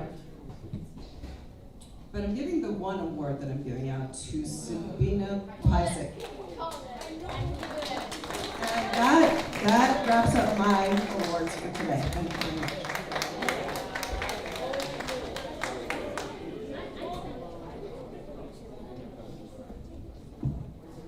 Hi guys. Before I hand out my awards, I would just like an honorable mention for all of the students that are helping with our mural. Give yourselves a round of applause.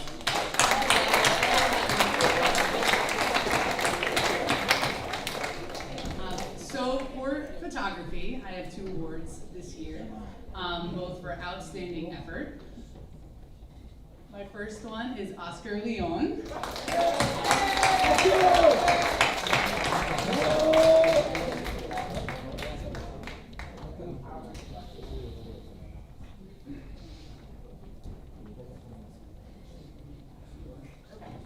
Okay. And Shayla Lidobro.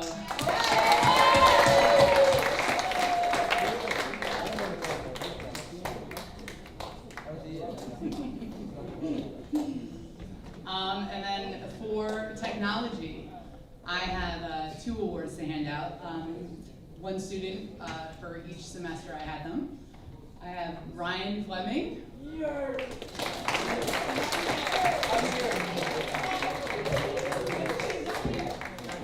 Not here? Okay. And Uma Comfort.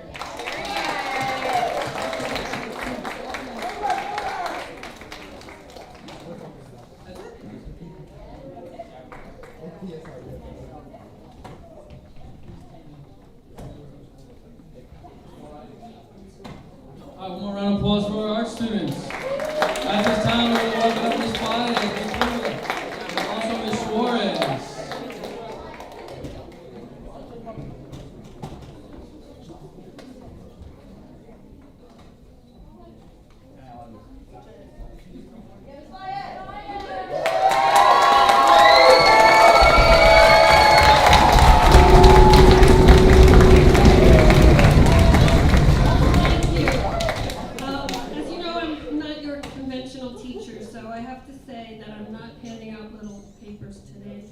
I do have special things for some of you, which I'll give later.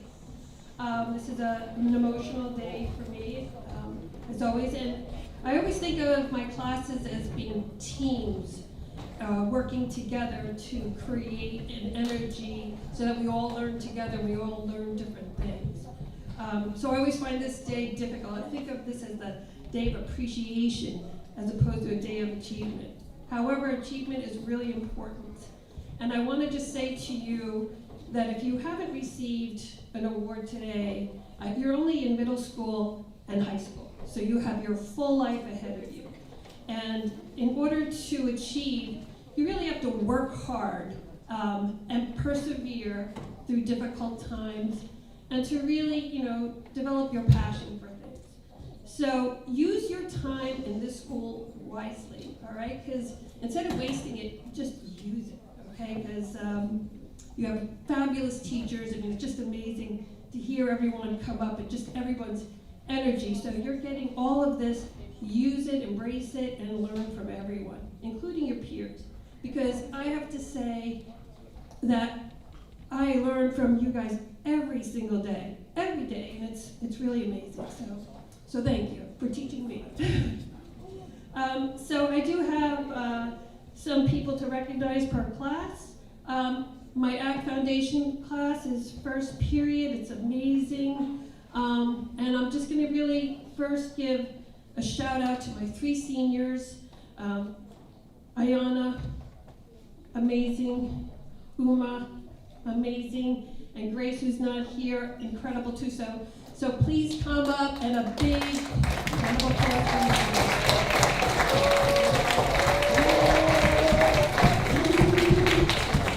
you. Now, one thing that we had to do in that class is to write a paper for the World Food Prize. You had to pick a country, pick a factor, and write a 3 to 5 page single-spaced paper. Then you needed to go up to Cornell University and present it to professors and peers from other schools. Not an easy feat. So I want to give an amazing special award, and I think this is the most special thing that I'm going to do today, is for a student who really had almost a low opinion of themselves going into the year, and did remarkable work, wrote the paper, went up to Cornell, and the feedback we got from one of the professors was that it was one of the most compelling solutions to food insecurity because it included both female and men in education. And this award goes to Marquise Thomas.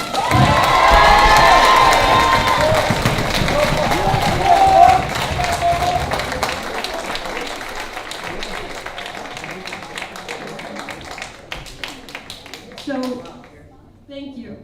So for CTE 6, which is Career and Technical Education, Sabina Pysick and Marcus Miller for Academic Achievement. Please come on up. Very inquisitive minds, and curiosity is the key to all. If you're curious about something, delve deeper. And these two just constantly delve deeper. CTE 8. Yes, everyone talks about 8th grade, right? I want to give awards to 2 students who not only do excellent work, but then they turn around and they help their peers. And to me, that's almost more important than just doing well. It is really helping your peers. And that would be Marlene Padilla and Tyler Fitzgerald.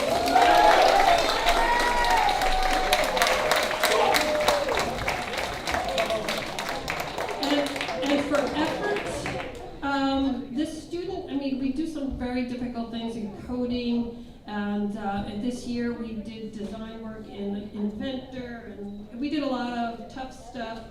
And Milagros Mendez just kept going despite, and so that's the spirit we want. Make that effort despite its difficulty. Well done. For horticulture, my spirited horticulture class, which I love all my classes, but this class is definitely very particular. I have to say there were just 2 standouts in every which way. For their love of horticulture, for their ability to just help and just come in with this incredibly great attitude. I hope they have a future in horticulture. Kimberly Villa and Alexis Davis.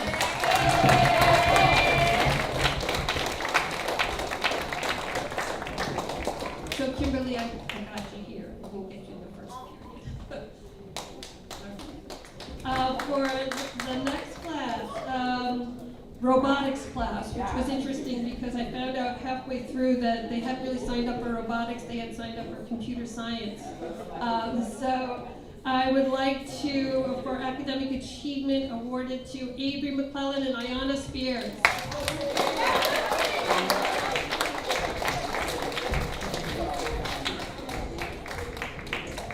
And at this time, where's Mr. Giosi? You should be up here too, because I really feel like we need to acknowledge our incredible robotics team. And I'm going to ask you to just really stand up. And I do have 2 awards that I really didn't discuss with you. I'm sorry.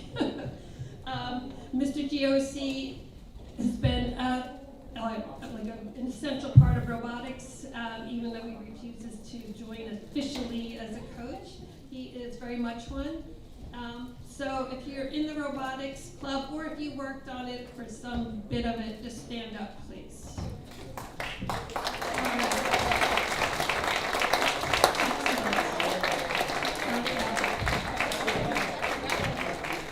I have 2 MVPs here. Of course, Ayanna, and both of them have been involved with robotics since I think they were in 6th grade.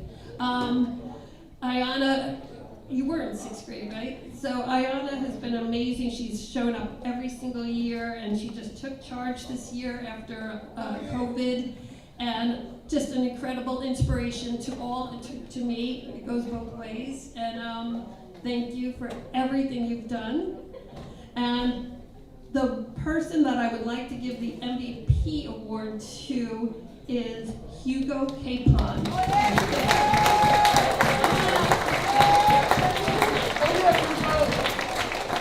Hugo went from being Hugo to being a real team player and just teaching people everything, embracing his role. I see him as a future captain kind of guy, and thank you. I mean, you've been an inspiration. He built a large part of the robot, programmed it, took it very seriously, and really worked with others and developed friendships that were really powerful. I could go on, but I know that you're probably exhausted and want to eat lunch soon, so I'm going to give the microphone over to you. Do you have a couple of words? I just want to say to all you robotics kids up there, you guys did a great job. It was so much fun. And for the rest of you, think about it. We have a good time and it becomes quite like a family. So, next year. Okay, and you might just see my face here next year doing robotics after school. So if you are planning on joining, please join. We're like doing really, really well, and we need your help. And I just wanted to give a shout out to the Culture Club. Avery, where are you? Okay, thank you. You were indispensable in making it all come together in the end. We had a great trip to New York City overnight. Love you all, and work hard, be successful, and have fun. Always the important thing, right? Okay.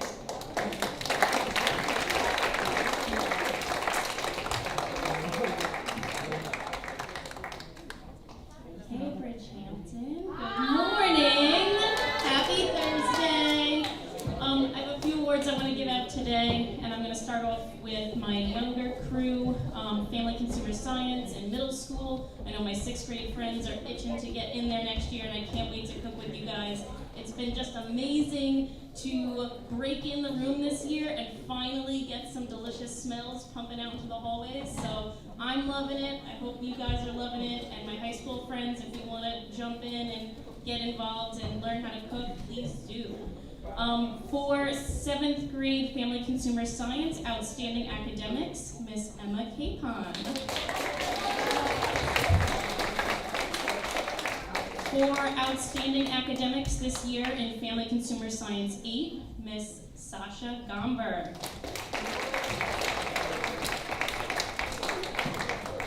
Moving on to nutrition and culinary, I have 2 sections this year, so one student that stood out from each of those sections in outstanding academics are Mr. Dylan Fitzgerald and Helio Bakar.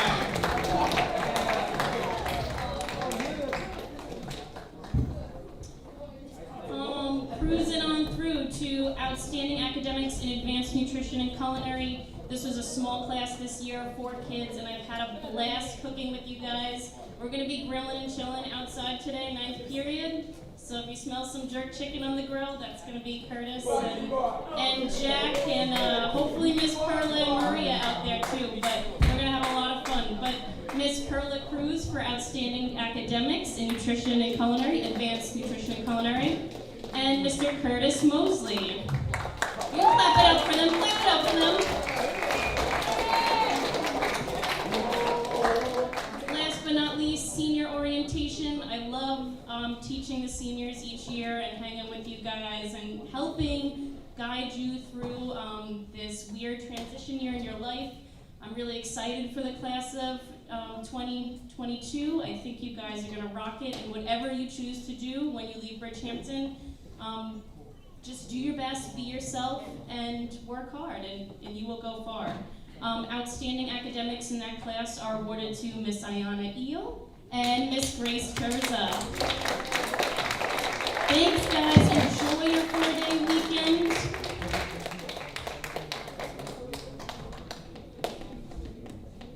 All right, while they're taking our picture, our last academic awards for the day, we're going to welcome up our music teachers, and then we're going to get to the coaches.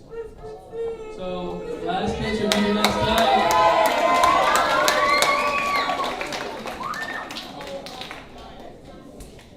All right, hello Bridgehampton. Hi! Well, this is something new to me, but I've loved being here. I've loved every second of it. For music 6, outstanding academics. I think I can call this person basically like my co-teacher. The achievement in outstanding academics, Kate Minsky.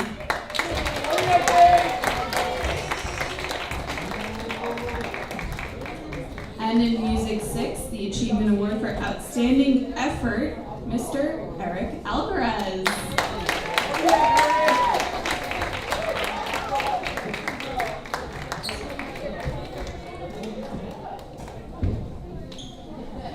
Hello, guys.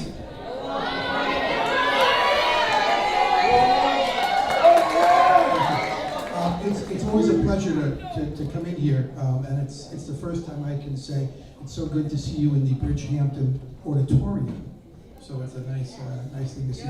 I'm going to be handing out the recognition and awards that students have earned at local festivals, all county festivals, and the state festivals. So we're going to start with the local festivals, which is the Hampton Music Educators Association.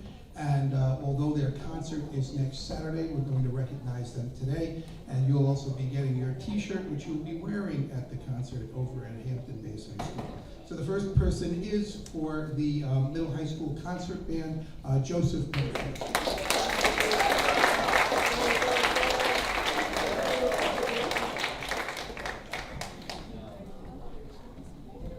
And then the next 4 people are doing the World Drumming Ensemble with HMEA. And this is Eddie Dawson, Kathleen Vinsky, Nancy with a D, and Alina.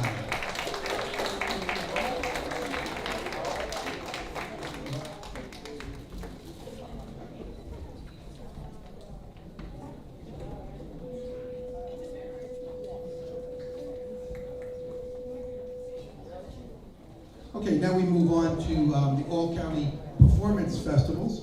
In the fall, we had 3 students perform at the Low Brass Festival, which took place over at Islip High School. And this is again Kathleen Vinsky, Christopher Vinsky, and again Nancy.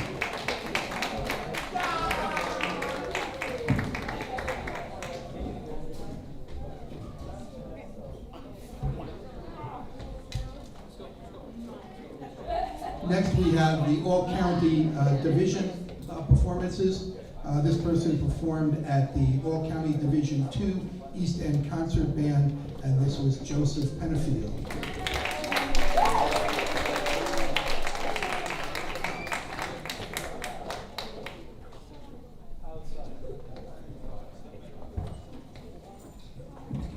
This next group is the Marimba Ensemble, who do a lot of performing, as you're probably aware. But this year they were invited to be guest artists at the Long Island Day of Percussion. So they did about a total of about an hour of performing, both in the lobby and then on the main stage at the festival. So I'd like to bring up the members of the ensemble. Mr. Christopher Vinsky, Scott Vinsky,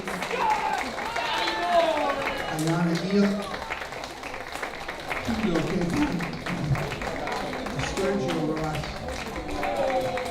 Jose Ross, Sergio Rosaro, Kalani Kali, Evan Gutierrez, Luna Papar, and I'd also like to bring up an integral part, Mr. Jonah Poston.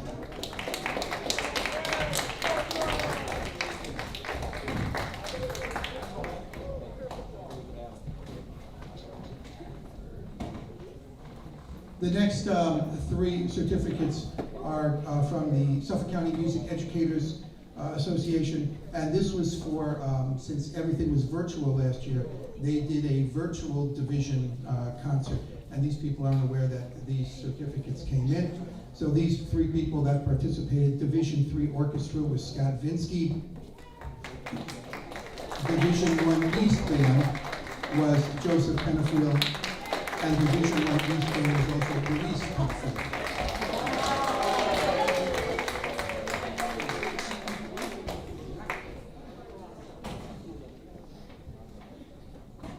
Okay, we are on to the state. These three students participated and competed at the state level with performances, and they each medaled on their individual instruments. And the first is Uredzi, Level 1 Excellent Medal. So Uredzi. And the medals just came in from the state, so we have those to distribute as well. Joseph Penafiel, Level 4 Outstanding. And Kathleen Vinsky, Level 1 Outstanding.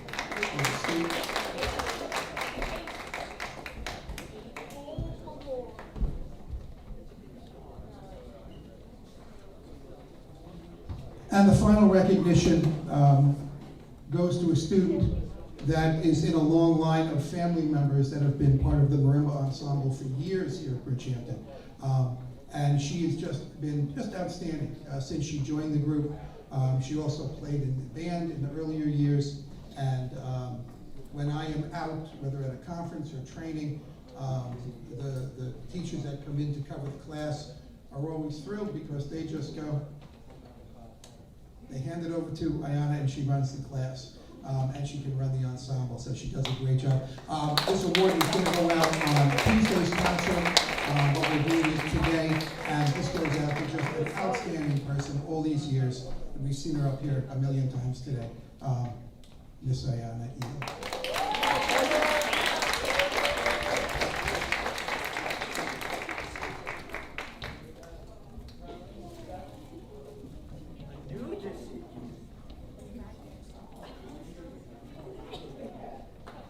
Thank you very much, outstanding. And then the last thing I just wanted to say, and then I'll hand the mic over and we'll continue, is just to thank Ms. Greenstein for coming in this year and teaching with us and covering classes in the morning. And we wish her the best as she moves on to Longwood to continue her career in music. So we thank you very much and best of luck. Thank you very much. A round of applause for the music department. While they're taking their last picture, I just want to thank you guys so much for being so cooperative and supportive so far. I want to apologize to some of the coaches that are here. I know we asked you to come at 10, so we are 40 minutes behind, so I do apologize. We're going to make that up though. Mr. DeRosa's got a couple ideas how we can make up that time by noon. So without further ado, I turn it over to Mrs. DeRosa for the athletics.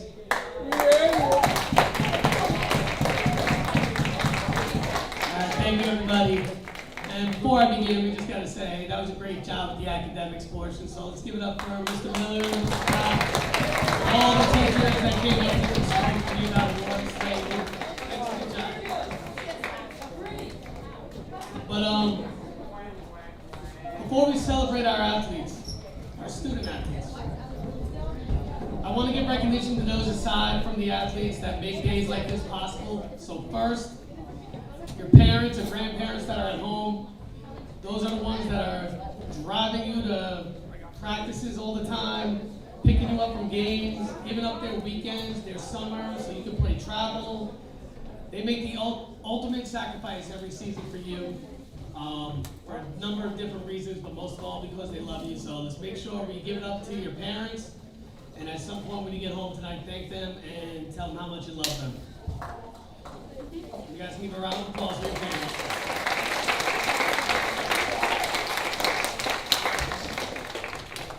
Also, your coaches. Yeah, your coaches sacrifice their time.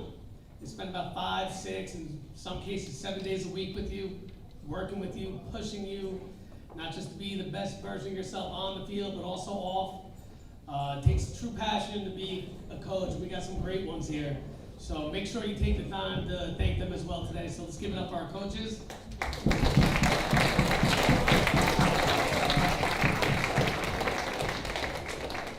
All right, now back to you athletes. We had another great year. I wrote down a few highlights to share. Our girls swim team finished second place in the league, just with 1 loss this year, so great job. Our boys soccer team won another county title, Long Island Championship, and fell just short in the regional round to the eventual state champions by a golden goal in overtime. So close right there. Great job to the boys soccer team.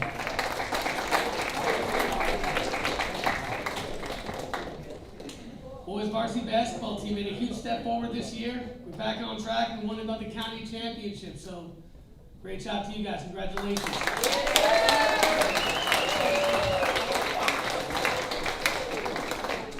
And in those late hours in November, just when we thought we weren't going to have enough girls for our varsity cheerleading team, we got a lot of new faces, new coaches, and it turned out that they stepped it up and brought that energy every game. So thank you, girls, for giving something new a shot and figuring it out.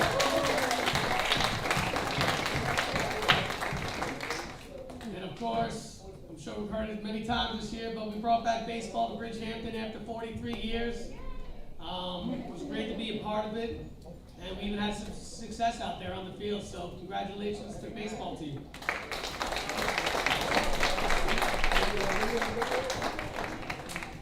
Now, some of our teams were fortunate to have big wins, championships, to remember this past year by, while some others weren't. Some other teams weren't. While it's exciting and winning is the goal, it's not all that matters. The bonds we make with our teammates, coaches, and even our opponents are what makes the experience so special. Sometimes the best part of the season is the many times you've laughed or even cried with your teammates, the number of late bus rides back and forth from away games, the pasta parties, pizza dinners, group chats, and just hanging out sometimes until practice starts or hanging out late after practice. Underclassmen, you still have time to create more memories, live in those moments for your seniors. This was your final year doing so, and we want to thank you for all that you've done in representing the Bridgehampton School in such a phenomenal way, making us all proud. So congratulations to all of you.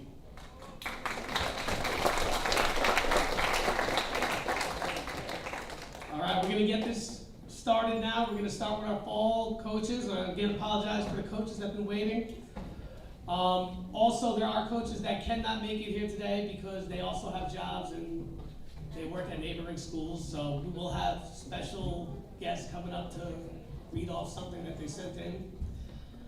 But we're going to start with boys varsity soccer and JV boys soccer. From our team, would you please come up here? JV soccer, George Kudwana, Alan Desordo. Yes, sir. And from our varsity team, Helio Pakar, Justin Hercules, and Victor Paradis.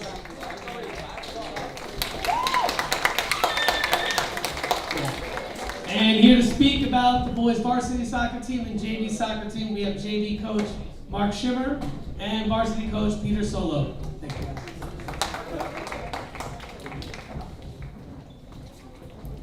Hi, how's everybody doing out there?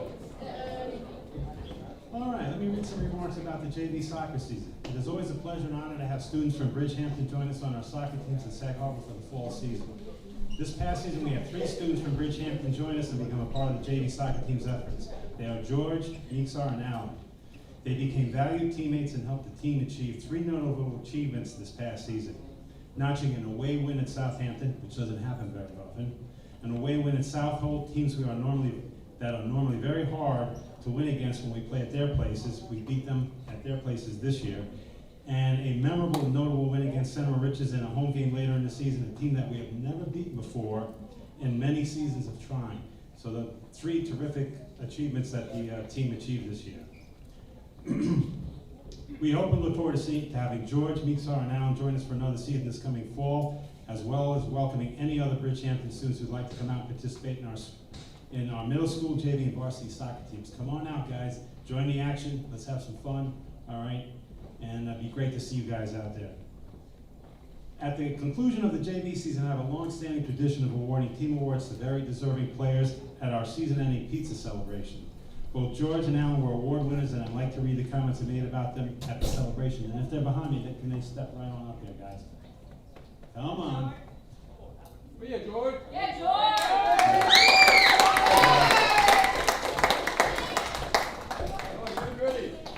All right, these 2 guys were award winners, and let me read the remarks I made at that pizza celebration. All right, this award goes, and let me get the awards.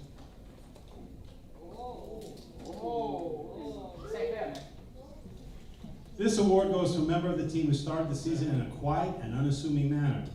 Not initially a starter, but given the chance to play in matches, he showed an effectiveness and toughness that helped him become a starter.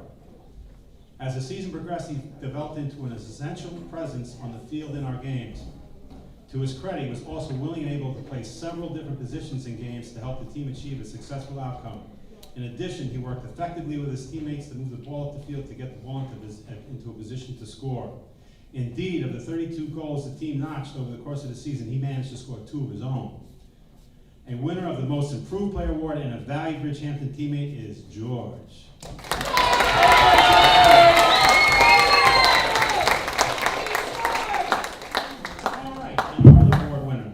The winner of this award typifies what it means to be a hard-nosed player in constant motion throughout his play in the game. Never complaining that he wasn't a starter, which was the case for almost all of our matches. When called upon to enter the game, he would bring a relentless, no-quit attitude onto the playing field.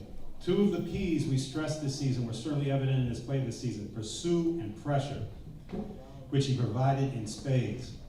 While both on offense were working the ball into position to score, he too managed to notch 2 goals over the course of the season. And on defense, when trying to win back possession of the ball, he was a whirlwind of energy and provided a spark whenever he was given the opportunity to enter and play in the contest. Another one of our valued Bridgehampton teammates, absolutely, a winner of our Toughest Cookie Award is Alan.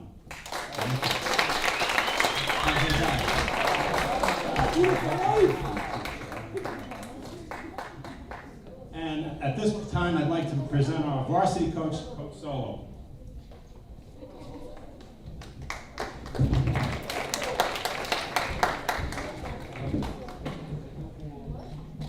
Good morning. At the outset, I'd like to thank Mike DeRosa. Behind the scenes, he does an extraordinarily effective job, and his support for our program and the collaboration that we've had over the years, including him driving up during the summer to the park in Sag Harbor and dropping equipment off and various other things, has been pretty remarkable. He's an absolutely wonderful and terrific guy, and a lot of what he does is behind the scenes, and I just want him to know how much I appreciate it.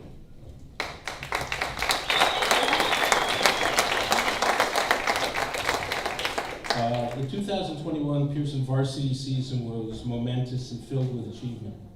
To put it in context, 7 years ago, Section 11 changed the league alignment in soccer, where before we only played C and D teams in our league and won numerous league championships, we now face much larger B schools.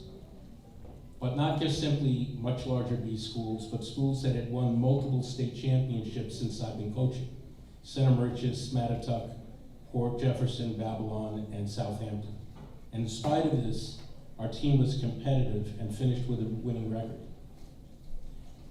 While we were very inconsistent early in the season, by the end of the year, the team was playing the best soccer I've ever witnessed since I've coached varsity soccer at Pearson. Our Bridgehampton players were essential to that success. Our team won the Suffolk C Championship, beating arch rival Southold 2-1. Helio was the MVP for that game.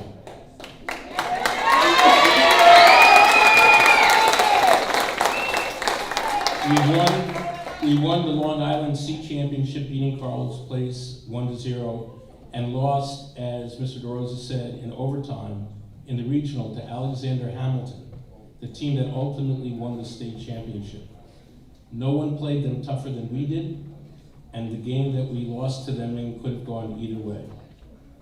All the three Bridgehampton players contributed. While Justin wasn't a starter, every time he was on the field, really good things happened. His understanding of the game, his skills are exceptional, and in the future I'm confident that he will be an impact player for us. Helio and Victor were our starting attacking wing midfielders. Helio plays with skill and elegance and was a catalyst for our attack. Victor was the most tenacious, fearless, hardworking player on our team, oftentimes taking on players twice his size.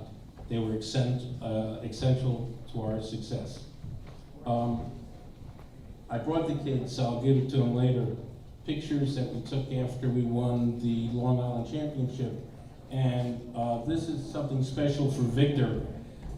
This is a Pearson soccer warm-up, and just to explain why I'm giving it to him, we had to negotiate to get his uniform back, and I promised him I would bring him this if he gave me back his jersey.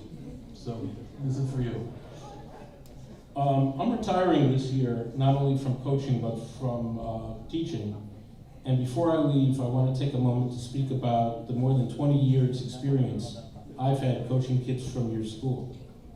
Before being the varsity coach, I was a middle school boys coach, the girls middle school coach, and the girls JV coach. I've also coached club teams that always had members from Bridgehampton. I want to leave you with a thought. What makes a school isn't a building or a curriculum, it's people. And those people are not only a measure of the school, but also the community. It has been my profound privilege to coach kids from your school. They have been some of the nicest, funniest, kindest, and high maintenance, unfortunately, kids I've ever met. And I want to thank everybody in this room for the opportunity I've had to coach your kids from your school. People often ask me, why sports in school? What's the educative purpose? To watch our team practice and play, you would understand. Kids from two different schools, speaking actually more than two different languages, vastly different backgrounds and experiences. Black kids, Hispanic kids, white kids, treating each other, not simply with tolerance or respect, but with friendship, like a family. And what is more important and more valuable than that? Thank you.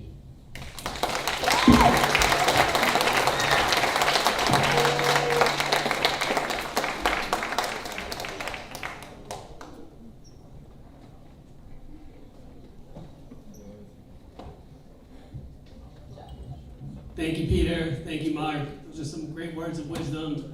And guys, one more round of applause for varsity JV.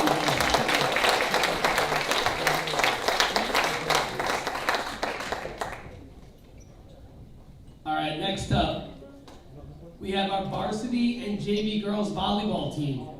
From our JV girls volleyball team, Uma Comfort, Mariana Gutierrez, Maria Gonzalez, and Shaylee Ruiz Soto. And from our varsity team, Ayana Il.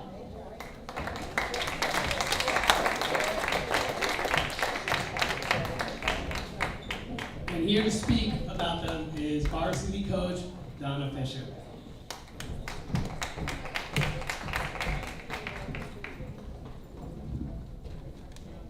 Good morning. I'm Donna Fisher, varsity coach at Pearson, and I'm going to begin by speaking about senior Ayana Eel. Ayana is the epitome of a team leader.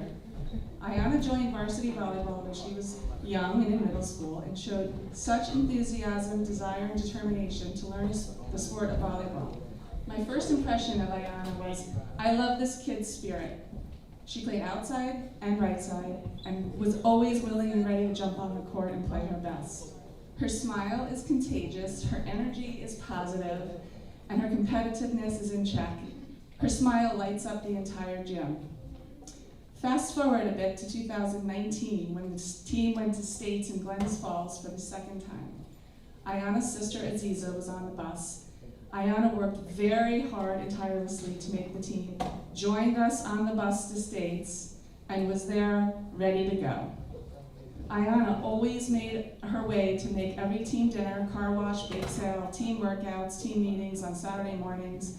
I am just in awe of her tenacity and passion for the sport and camaraderie of team. Fast forward now to her senior year, where Ayana took the reins and became one of the most selfless leaders I have ever coached. Even though at times the teams had their challenges, Ayana always met with the team and me to make a solution and find a solution and help the others. She put team before herself. There is no I in team, and this is basically Ayana's motto. To the top, that's where she wanted to go as a graduating senior, and that was on the back of the jerseys. However, Ayana absolutely, in my eyes, did make it to the top. This young woman found a way to make everything so special, from team swag to workouts in the new amazing Bridgehampton gym. And by the way, thank you, Mr. DeRosa, for facilitating our workouts in the workout room and in the new gym. Thank you to the Board of Ed and to all of the Bridgehampton people for allowing us to come in. We loved it. It was fantastic. I just wish we had more time. Ayana arranged all of that and was so proud to have us, and I thank you for that as well. So congratulations. Ayana made MVP. I don't know if she knows, but congratulations. The award is not here yet. Yeah, the award is not here yet, but it is coming, right? Congratulations to all you do, and I thank you for your hard work. You never gave up on your dream to be a captain leader. Your positive attitude, I am forever grateful for knowing you, for being your coach, your friend, and your confidant. And I wish you all the best in your future endeavors. Keep your feet on the ground, keep reaching for the stars, and follow that beautiful heart of yours. I love you, and I will always be here for you, cheering you on.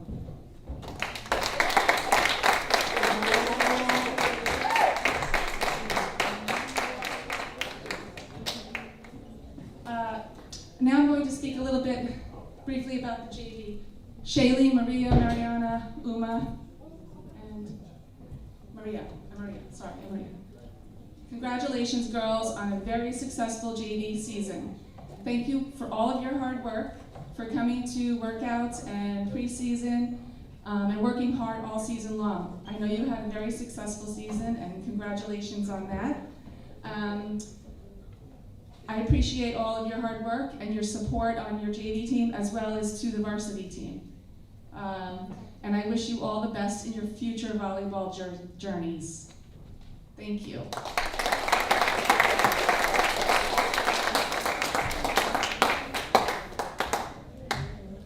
Thank you, Donna. All right, we're gonna move on to girls varsity and JV basketball. On the varsity basketball team, we have Alexis Davis, Leslie Samuel, and on the JV basketball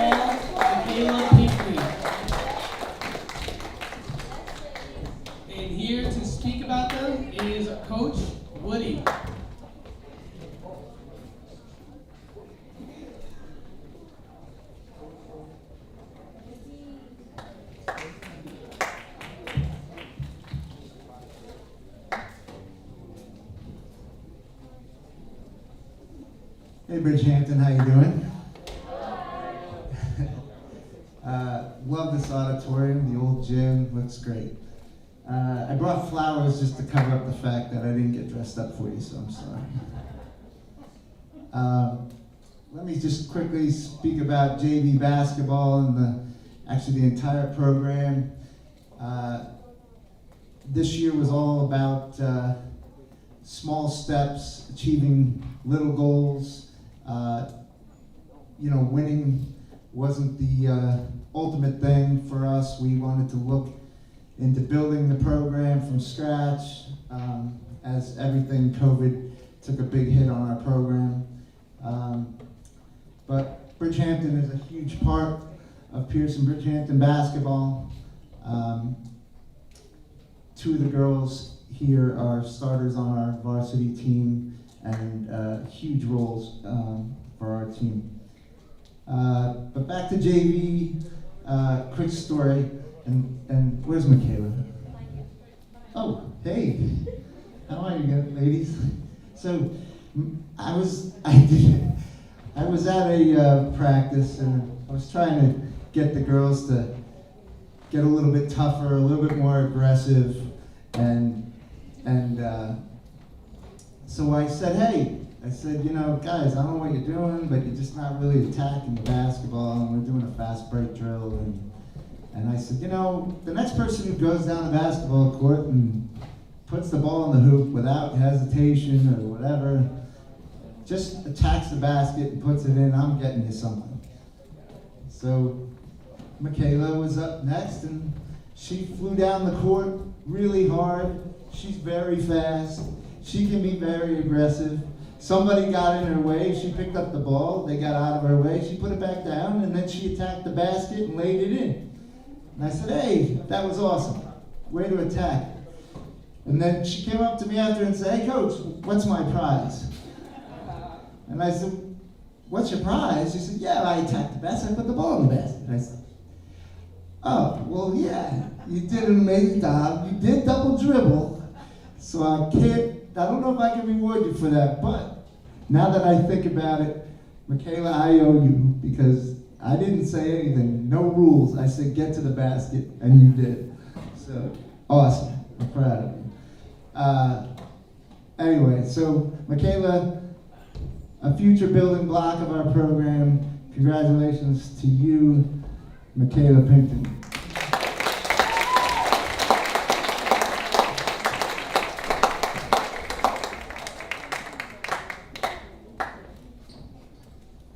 All right. Well, as I said before, I had no idea what our program was going to be about. We were basically starting over, but I did know a couple girls that were freshmen and 8th grade from 2 years prior that I definitely had my eye on and was like, all right, these guys are going to be big stepping stones for our program in the future.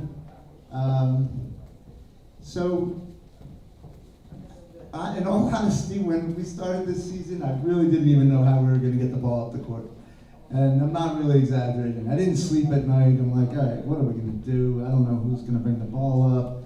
And so I reached out to Lexi Davis, and I said, Lexi, please tell me you're playing basketball. And she said, yes, coach, I am. And yes, coach, actually, I'm playing some AAU travel ball. And I said, well, that's awesome. That makes me feel good. So I said, well, if you ever want to do some workouts and stuff like that, I'd love to come and do some workouts with you. And she said, yes. And she immediately started showing me some dedication towards our program. I was very impressed by it. I came into your new beautiful gym with Lexi. We shot around, we did some drills. Her improvement was unreal. I finally kept walking out of this gym saying, all right, I know who our point guard is, and I know who can get the ball over half court. So Lexi became our starting point guard, did an amazing job for us, a really, really tough kid, an amazing smile at practice, one that, I usually make some sort of old man joke, and then she'll look at me and smile and be like, I like you, coach, but you're weird. And anyway, but I love Lexi, hard worker, love working with her all the time. Hope she's coming back next year because she's a huge part of Pearson Bridgehampton basketball. And Lexi Davis.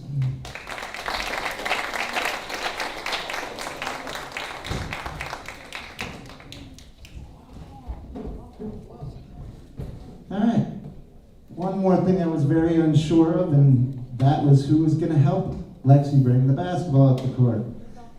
And so went back and forth with a young lady named Leslie that is one of the fastest kids I've ever seen as a freshman on the JV team a few years back. I did take her up to the regional game with us because I was so impressed by her work ethic and her defense for such a young kid. So I reached out to Leslie and said, hey, you think you're coming back to basketball? And after about 30 conversations and me sweating it out, she probably didn't know that. I don't know if you even knew that, but I'm sweating it out. I'm calling Mike. I'm texting him. I'm like, I really want Leslie to play basketball. I really want Leslie. And I'm telling Leslie, yeah, do what you want. Yeah, no problem, do what you want. And I'm begging over here, please come play basketball. So finally got the word that Leslie was coming to play basketball, and obviously very thrilled about it. Leslie is probably the best defender I've ever seen. She steals the ball endlessly, which leads to a lot of nice free layups for us. She guards the best players on the other team. There's I think the second leading scorer in all of Suffolk County. Doesn't even matter how many points she scored against us. The kid scored endless points against everybody. But she did go up and say something to Leslie like, hey, you know, first person to ever block my shot, first person to ever beat in my face from start to end. She really gave her a tough time the entire game. To the fact where the coach was the other team's coach was losing their mind. Couldn't take it that Leslie just was locked onto this kid from start to finish. Anyway, Leslie received an All-League award this year, recognized by all the coaches. And again, huge building block for our team. Hope again, she's coming back to play basketball next year. And so proud of all these girls. They're the greatest. I don't know what we would do without them and the support that we get from Bridgehampton, the Bridgehampton athletes over at Pearson. So thank you to you guys. Leslie, Samuel, give it up for her.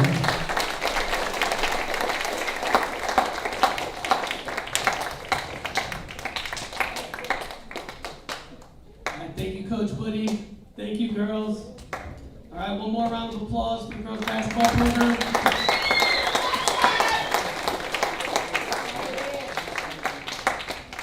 All right, next up we have girls varsity swimming. Please come up here, Kim Villa and Morgan Watson.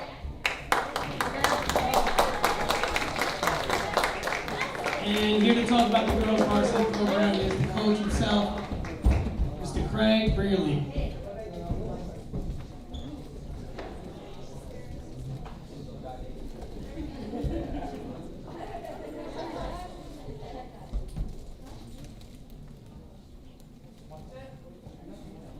Good morning, Bridgehampton. Hello there. My name is Craig Brierly. I coach the girls swim team, and I just wanted to say a few words about Kim. Just a wonderful teammate. It's a privilege to be a coach. It's a privilege to coach young student athletes like Kim. You know, when I think of Kim, I think of perseverance. She really, really works hard in the pool. There's nowhere to hide. You got your own lane when you're racing. In practice, you've gotta put in the work.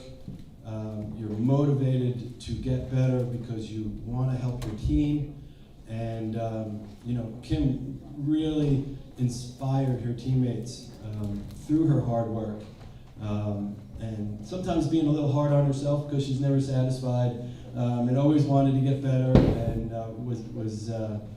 would get time drops and would say, I can do better, I can do better. So it's really inspiring to see, especially for someone to come into a sport like swimming, which is very difficult. We are land creatures, and to try to get into the water and move fast, there's a lot of skill, there's a lot of technique involved in doing that. And Kim's come a long way, and we look forward to seeing you next season for sure, and be one of our team leaders. Yes.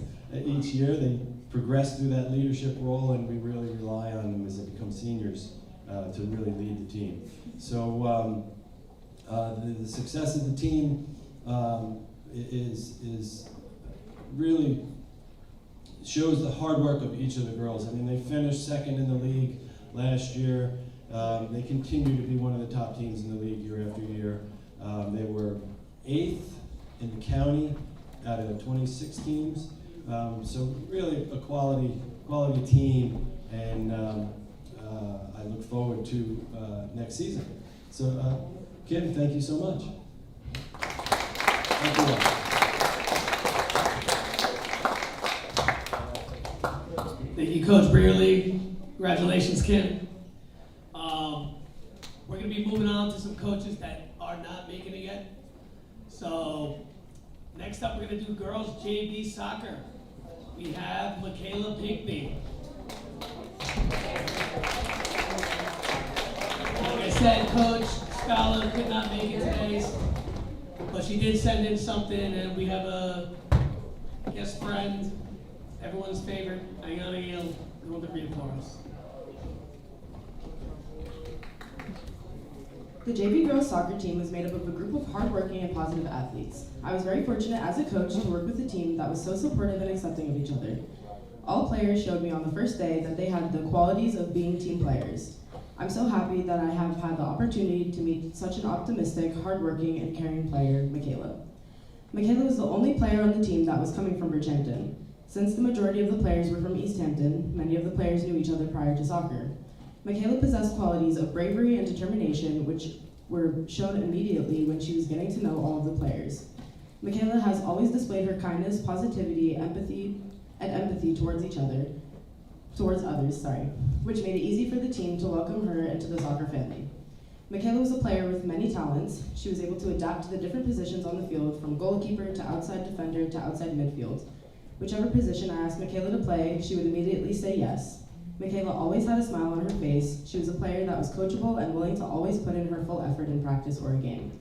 One of my favorite moments of coaching Michaela was during the practices where we played a game called World Cup. In this game, the players would make teams of 2 to 3 and name their team after a country. The point of the game was to try and score a goal to make it to their next round. Michaela always volunteered to be the goalkeeper. Michaela demonstrated her strong skill in punting the ball. During the drill, Michaela would always have fun punting the ball and having her teammates race to see who could get to it first. After every punt, Michaela would be smiling, cheering her team on, which was a joy to witness. As a coach, moments like these were the ones that I'd love to see because my #1 priority was to ensure that the team was having fun while improving as a player and team. Overall, it has been a true pleasure to coach the JV girls soccer team. It was a terrific experience, and I cannot wait to see what the future has in store for Michaela and her teammates.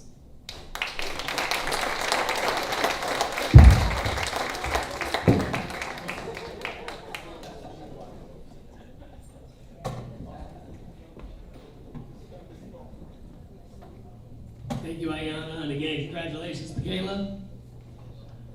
Next up, we have varsity boys golf. So come on down, Jack Beaushore.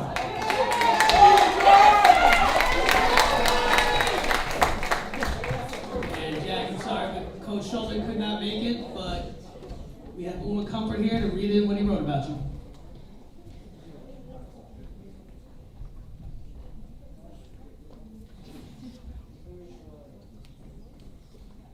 Jack was the most golf team in a while. Jack has earned the Coach's Award for our golf team. Considering all the buses he had to take just to get to practice or a match warrants the award. He was embraced by the kids on the team and made some starts for us. I am looking forward to Jack taking a bigger role for us next season. I cannot wait to see you on the fairway in August.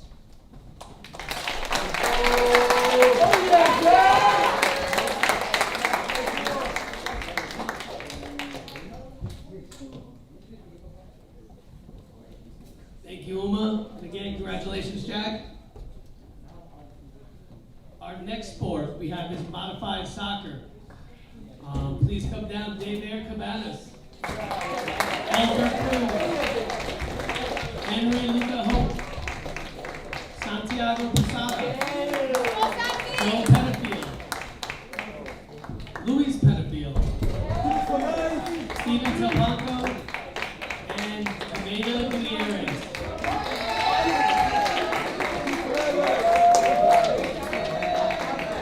Here to read what Coach sent in is Jonah Posner.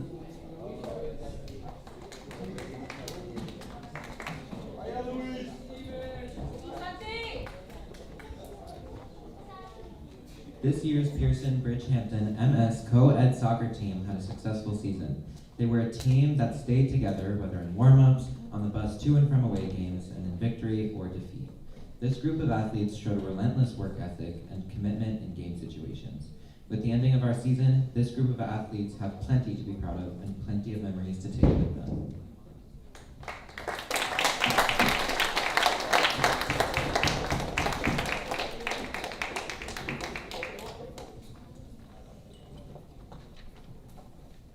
Thank you, Jonah, and again, congratulations, co-ed modified soccer. Our next sport we have up is girls field hockey, modified girls field hockey. So please come up, Summer Lily. We can skip over that one. All right, we'll get her in a sec. Next up, we have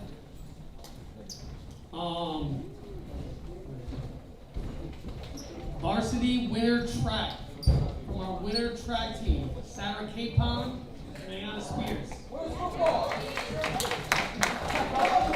Once again, we have Ayana.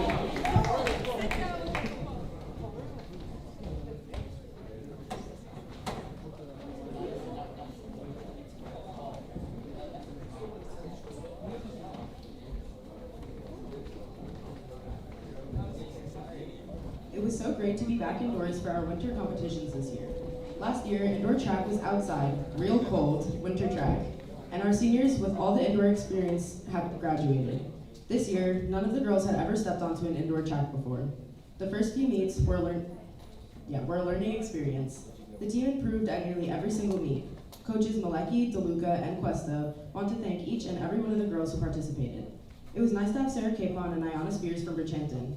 The season was filled with bus issues where the girls would miss large chunks of the practices and COVID quarantining, but yet they were willing to step out of their comfort zones and try new events and persevered. They both excelled and improved. Ayana Spears made attempts at the long jump 55-meter dash with a personal best time of 9.4, and the 300-meter dash where she had a personal best time of 55.34. Sarah Capon started the season trying the long jump and fouling out all 3 attempts at her first meet and finished with her personal record of 12 feet and 3 inches at the League 4 Championships. She also improved her 55-meter time from her 9.5 at the first meet of the season and again hitting her personal record time of 9.14, using fully automated timing at the League 4 Championship. We see some great promise in our young team and look forward to next year.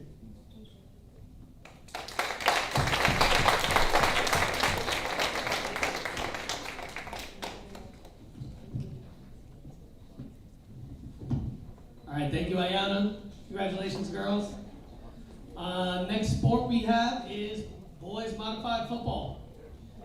Please come up, Alex Davis, Jai Feaster, and Tyler Fitzgerald.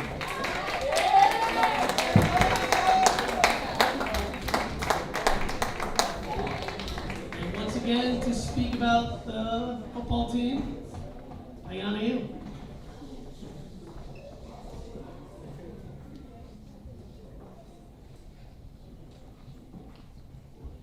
coach of the East Hampton Middle School's 7th and 8th grade football team, it has been my privilege to coach Alex Davis, Jai Feaster, and Tyler Fitzgerald. Alex was our team's leading rusher and scorer. He's an incredible athlete with great football instincts and an amazing balance of speed and power. He has the vision to see the hole and make the cut, the footwork to juke or spin on a defender, and the power to stiff arm a would-be tackler to the ground, or just run them right over. I don't think there was any opponent who was able to tackle him one-on-one this season. Jai was our team's leading tackler and anchor on defense. He's a very physical football player who never shied away from contact. First play of the game against Port Jeff, Jai blitzed through the line, depleted the running back in the backfield, causing a fumble, and then scooped it up and ran it in for the touchdown. Tyler was a dedicated team member who unfortunately was plagued with injury during most of the season. However, he showed up to every practice and game, committed to his team. His loyalty and his high level of commitment as an athlete proved him to be an exemplary role model for his fellow teammates. Their combined physicality and competitive mindset really added to our team, not only during games, but also forced our players to pick up the intensity and push themselves to be their best. Even though our overall team record was 1-4, improvement was seen with every play. I hope that these 3 athletes continue to play the great sport of football.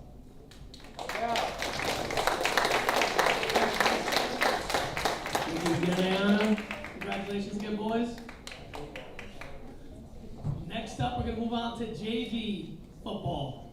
So please come up here, Mikhail Feaster and Evan Buchigros.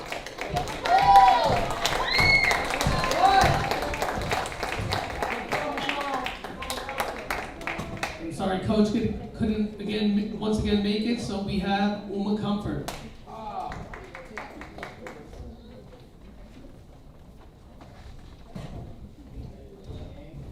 Mikhail Feaster and Evan Buchigros played integral parts to this year's winning season. Mikhail was a member of the JV football team. Mikhail was a big play running back who had the ability to score on every run. His explosiveness allowed him to excel in every game. He was fundamentally sound and always asked the right questions. He gave maximum effort every play, and his resilience inspired others to succeed. Evan was a wonderful addition to this year's football team. His desire to succeed outweighed his inexperience. Evan was able to adapt to any situation he was in. He played both sides of the ball, and his effort on the practice field translated to the games.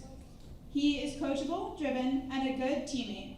All 3 of these athletes have the potential to be elite in their sport. I look forward to helping them reach their academic and athletic goals.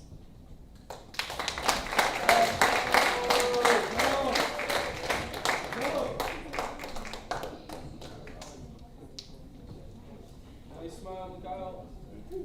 All right, thank you, Uma. Congratulations, Mikhail and Evan. Next sport, we're going to go back to modified field hockey. So, Summer Lily, please come on up.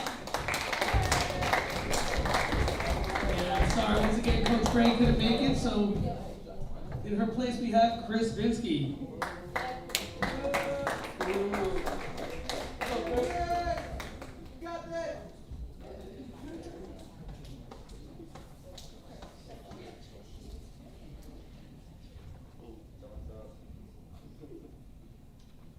Our middle school field hockey team went undefeated this year. Summer is the definition of a team player. She is always encouraging others and supporting her teammates.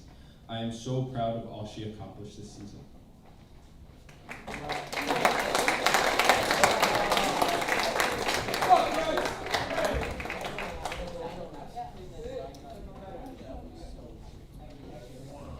All right, thank you, Chris, and congratulations, Summer. Next up, we're going to be moving on to winter sports.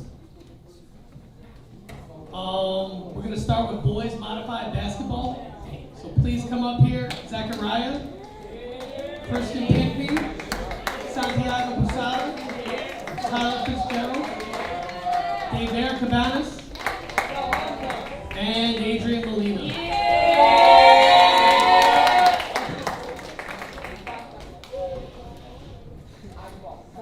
And luckily your coach is here because it was me, so I'll be speaking about this team once they come up here.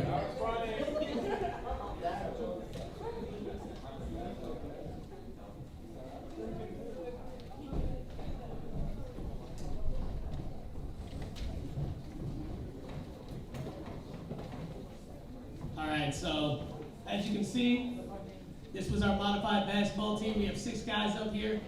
We also had 2 over from the Avenue School this year to help join us for a total of 8. My biggest complaint all year was playing time. I'm kidding, guys. These guys are trying to get out of the game more than I was trying to keep them on the court. Most coaches get to use their timeouts to draw up a strategy or make a quick adjustment. I had to call timeouts to make sure these guys got some water and 30 seconds to breathe, and then get back out there and work hard again for the whole game. So I applaud this team for everything they had to do this year. They worked so hard, especially in games, because really they had no breaks. I remember one time Zachariah asked me to take him out. I said, "There's no one here, Zach, you gotta go back out there." He's like, "Can you call a timeout?" I'm like, "I just did." But we got through it, we fought hard. So just something real quick about each one of them. We'll start with Zach. Zach first started the season, and he really wasn't sure if he wanted to play basketball. It took me, along with these other guys up here, to convince him every day to come join the team and stick it out, even though it got tough. He played a lot of big minutes for us, and he was a huge reason we were able to play all of our games, because for most of them, we really only had 5 guys. So, thank you, Zach, for sticking it out, buddy.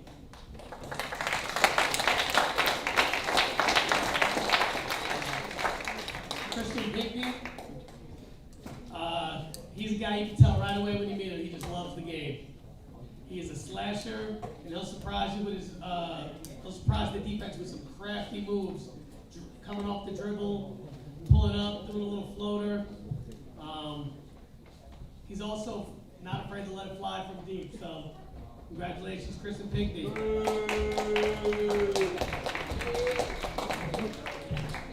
Santiago Posada. This was our defensive specialist. Santiago had to guard the point guard on every team, usually their strongest player. So his job was to create havoc and get turnovers, and he did a great job of that for us. He also knows how to knock down an open shot when he's got it. A lot of potential to tap into with that guy, so still looking forward to working with him next year. Congratulations, Santi.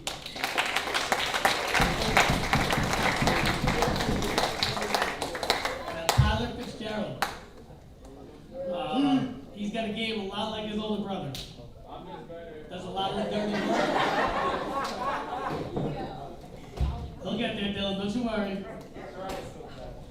All right, he does a lot of dirty work for us. He boxes out. He sets tough screens, grabs rebounds, plays great defense against the other team's bigs.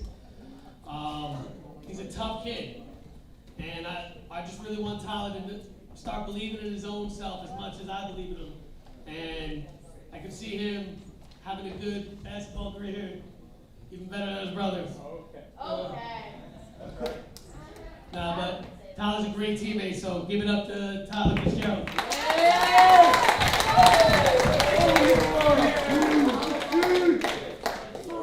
Now this next guy, Dave Cabanas.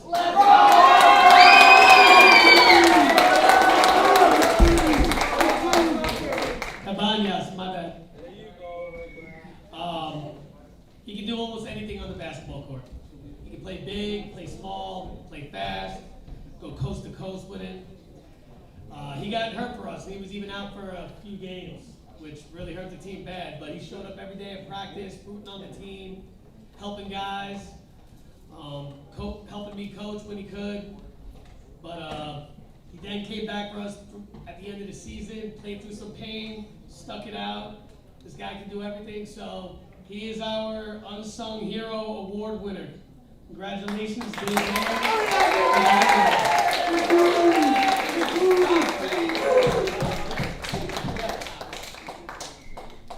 Last but not least, we have Adrian Molina.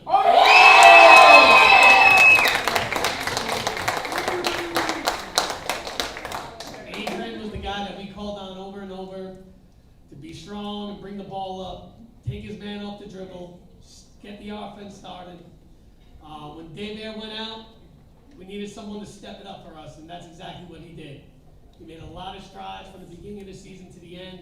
I see him always working on his game at recess, getting some shots up. And again, he's going to have a good career on the varsity, but he is our Rock Award winner. Congratulations.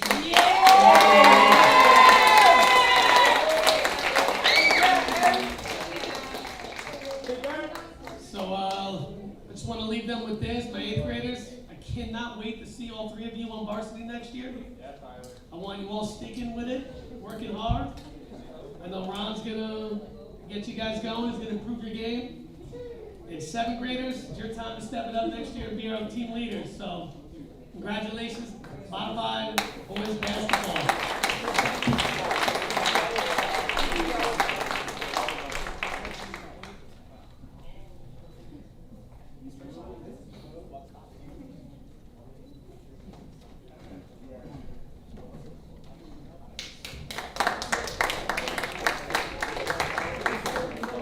All right, moving on. We're going to get into the varsity boys basketball team.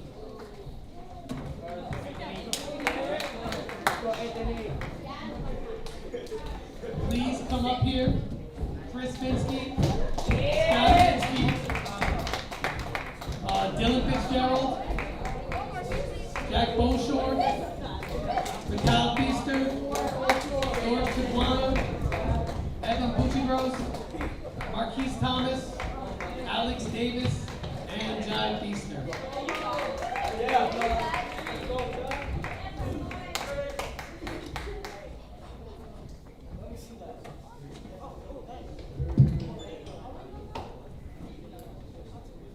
And here we have Coach Ron White. Go, Ronnie!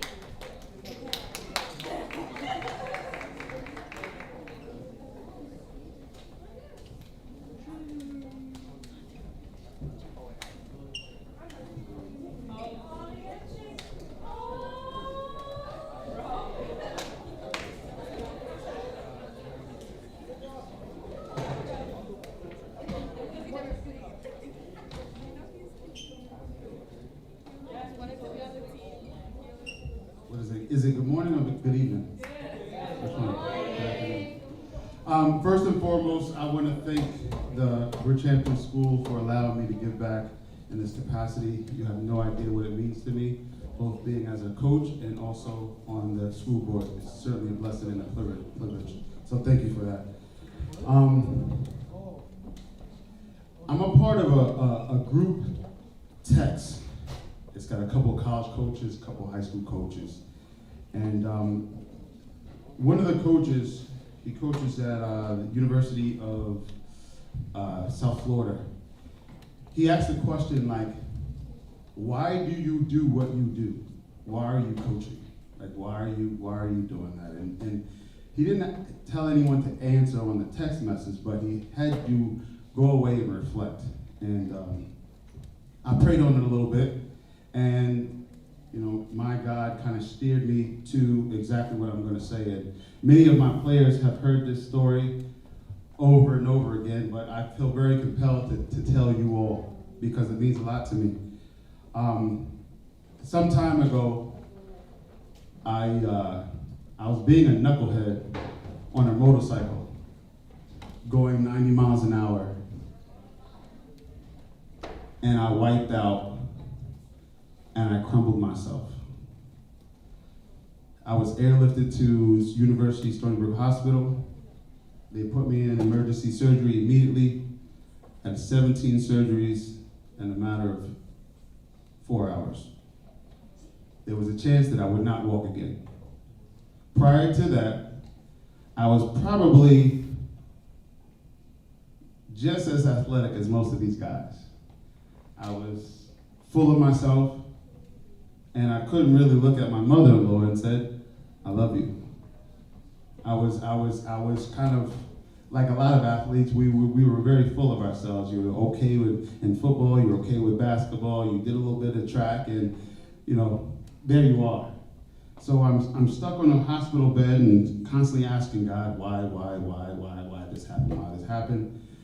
Fast forward to one night at like 2 o'clock in the morning. He kind of woke me up and said, listen, young fella, You were going 90 miles an hour being a knucklehead on a motorcycle, and the only thing that happened to you was from waist down.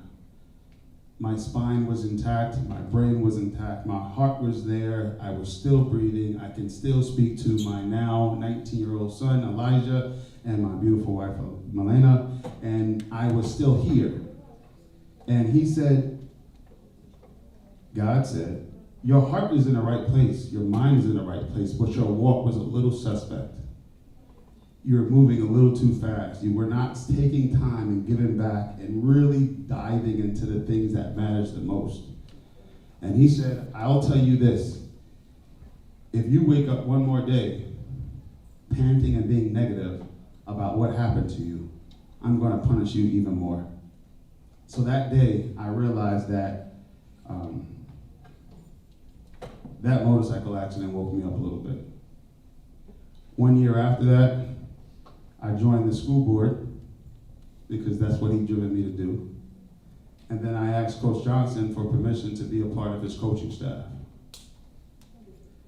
In all of my life being here as a coach, I never was paid 1 cent, even to this day. I do it because God is great, and he's given me the financial stability to be able to give back in this capacity. I give back to this school because I love it. And being a real estate agent, more often than not, I see so many of our amazing families being forced to move because we are living in easily arguably one of the highest, most expensive places in the country. So I see a pinch.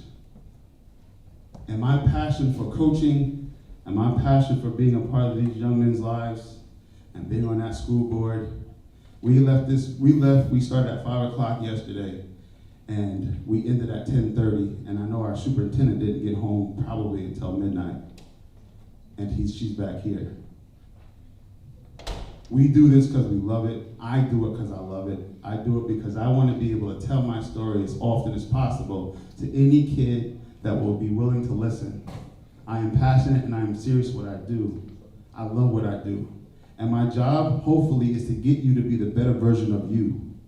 I'm not so concerned of your result. I'm more concerned of, are you doing the best that you can? So I apologize for boring you with that story, but I was very compelled to say that I've traveled all over this country with probably the top. They were in the top 50. In the last 4 years, I've traveled to Vegas, Ohio, Virginia, Florida, DC, coaching kids all from Nassau and Suffolk County, an AAU program called Boys to Men. We teach faith, we teach basketball, we teach love. But nothing brings me more joy than to come back to the Hive and work with these young men. I kind of gave up the AAU for now for the last year, and I said I'm going to stay more put and really work with these guys. I'm thankful for every last one of these guys. This project, this movement started 2 years ago. Mr. Fitzgerald, Jack, the Vinsky boys, they were freshmen. They were going into the freshman year. We were graduating one of the biggest basketball seniors in a long time.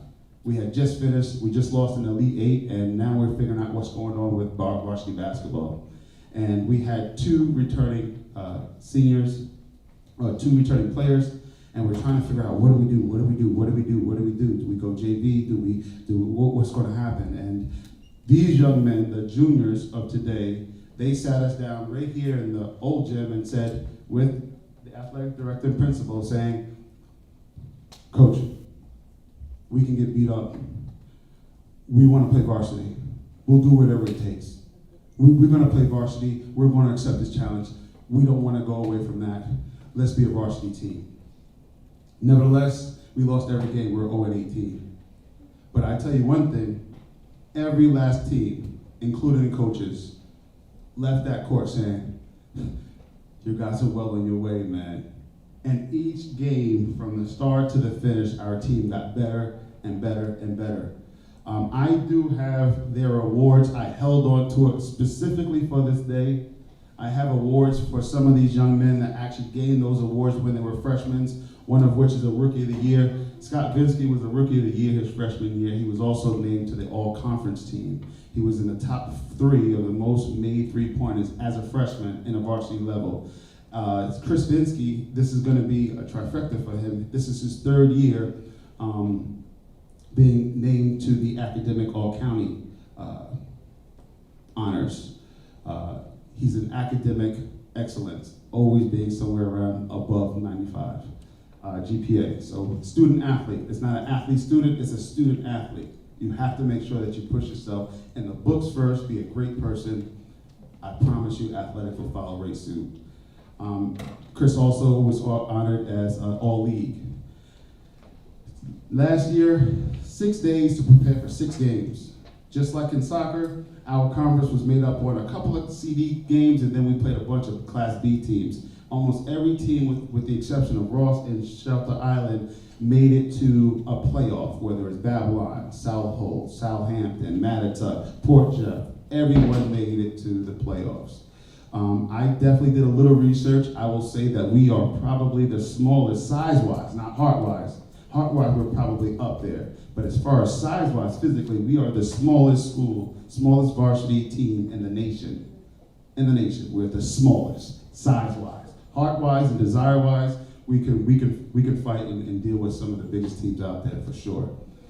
Fast forward again now to this year. Where do we stand? Started this season really strong. Got a little beat up with the Class B teams. We fought hard, and we finished off winning the Suffolk County Class D championship. We're here. Everyone knows, and they're all being put on notice that next year, watch out for Bridgehampton, because we are well on our way. We have some acknowledges. Jai Feaster, what a young man right here. Strong young man. He was named to the all-tournament team. All-tournament team is made up of all A, B, C, D teams in the playoffs, the county playoffs. He was one of 5 guys that was named to the all-tournament team as an 8th grader. We should give him a round of applause right there.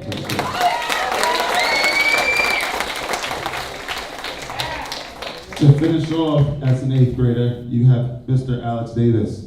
Alex Davis was named to the all-league team this year as a coach's vote. He was an all-league player. He was in the top 10 average-wise, averaging 14.9 points a game this year. He was named to the New York State Class D All-State team. He's 5th team, so out of 8 teams, they make 8 teams. 8 teams have 5 players. 5 players, so there's a total of 40 players. So he was dedicated and enshrined as being in the top 40 of Class D players of Suffolk, New York State. Give him a hand.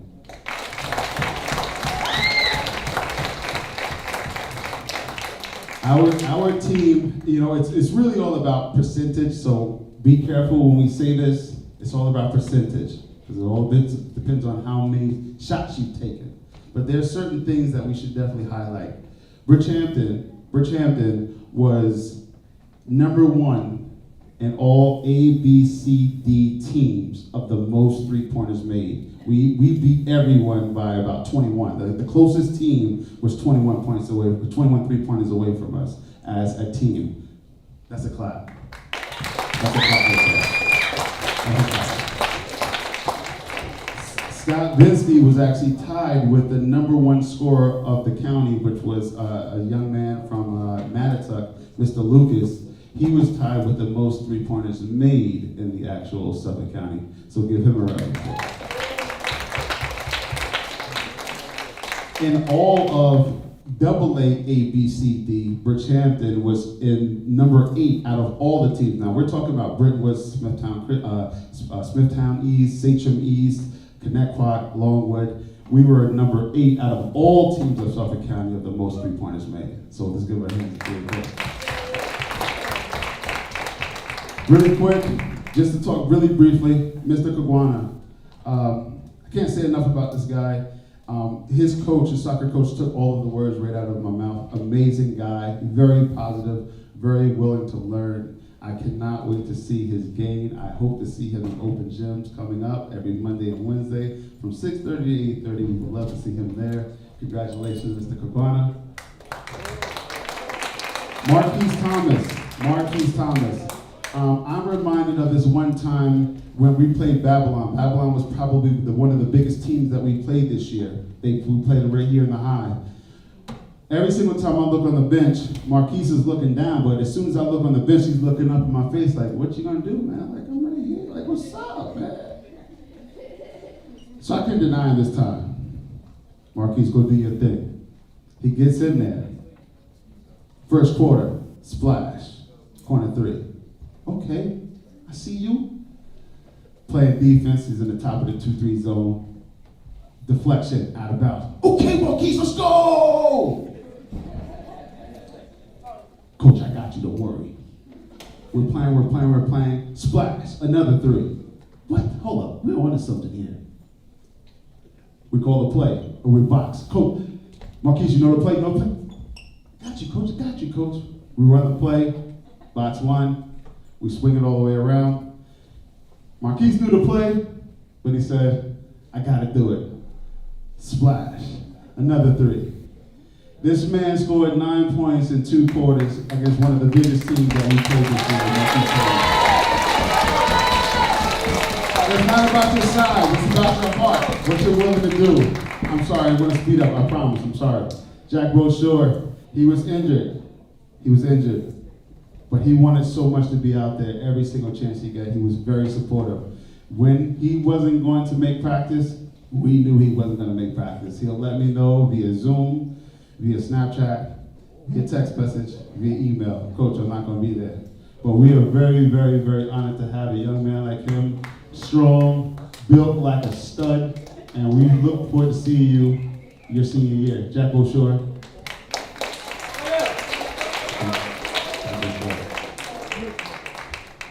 Scott Vinsky, just breathe. Breathe and believe. You are an amazing young man and you put a lot of pressure on yourself.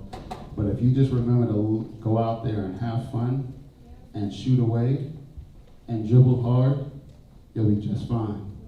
You're a good young man. We look forward to you. Duke, no, we got to get a North Carolina shirt up there, please. North Carolina, please. Give it up for Scott Vinsky.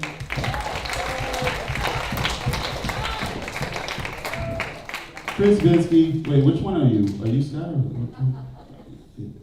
It's all about the comb over. I always get confused. The comb over is weird.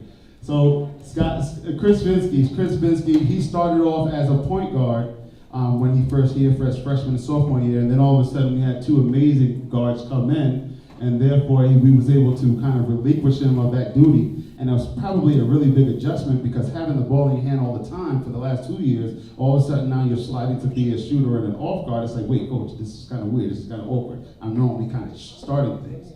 But he said, nevertheless, because he's a great man first and is willing to be a great teammate, he says, I'm doing whatever it takes to be successful. And he stepped to the side and became more of a wing guy and did everything that he could to be successful. I look forward to seeing you next year as your senior year is coming up. Congratulations. Dylan Fitzgerald. I love when he smiles. I really love when he smiles. When he smiles, it's like that, I'm gonna be honest with you, you're like the father of the team. Because when you speak, we all listen. And then when you smile, you make us all know that everything's gonna be all right. And we really appreciate you. I really appreciate you as a coach. From the bottom of my heart, it's a pleasure to coach you, sir. There's two awards. There's 2 awards that are giving out this year, both junior high and varsity. And this one guy I purposely didn't speak about just yet because it was difficult to get him into the starting lineup because at every position you saw that, oh my God, like there's something about the other guy that was kind of like eking him out, but at any time he probably could have been a starter at any point. And I'm pretty sure that he believed and he wanted to be the starter. And I think that may have frustrated him a couple times this year. But nevertheless, he accepted the challenge. He accepted the position and the role that he had for this team. And almost every single time he got on the court, he elevated our game. He was a backboard bully. He rebounded like all heck. And I'm jealous because I want the same color eyes as he does, as he has. But he's one of those warriors that he's got 2 more years left in basketball in Bridgehampton, and I know that you're going to hear his name a lot. For this year's Unsung Hero recipient goes to none other than Macau Feaster.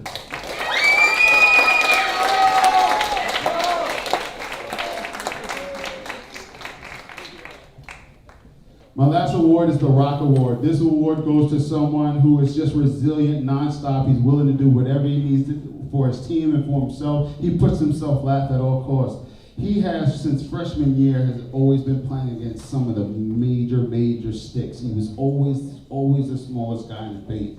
Always the smallest guy in the paint size-wise, but you can never really tell because, again, these men, their hearts and their desire is second to none. There's a chip off the rock, he picks himself up, he goes. His back is aching, he steps up. Hey, something's wrong, you okay? No, I'm good. He never wanted to get off the court. He didn't miss a game. I don't know if he's actually missed a game yet. 100% attendance. 100% attendance. The only time he had to miss a game is because he had to go away to see family. But this guy is a stud. He's the father of the team. He is my Rock Award. He is our Team of Rock Award. This recipient is none other than Mr. Dylan Fitzgerald.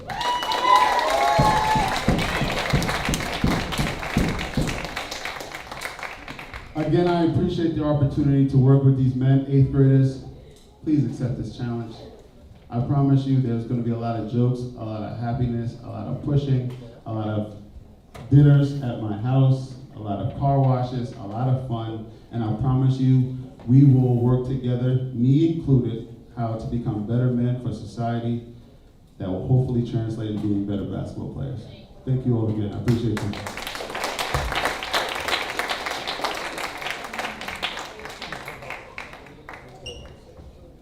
All right, guys, thank you. But please do not go anywhere right after that picture, all right? Hang out there. I know Rahman spoke about when he first got started here that he doesn't do this for any money. He does this out of the passion and love for his community and everyone here in this room. And he wants to, he wants to just make the world a better place and Bridgehampton a better place. So we got to recognize him. This is for Ron for being such an awesome coach, such an awesome part of this district. So I want to congratulate him.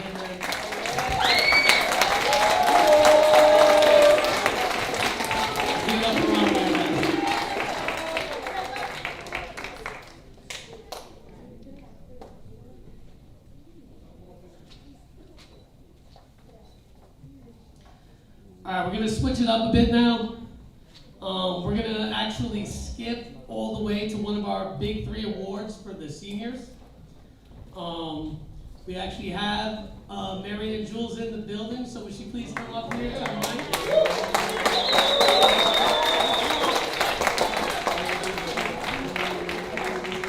She's going to give out our award recipient, or the Mary and Jules Award, the attitude and everything. Here she is.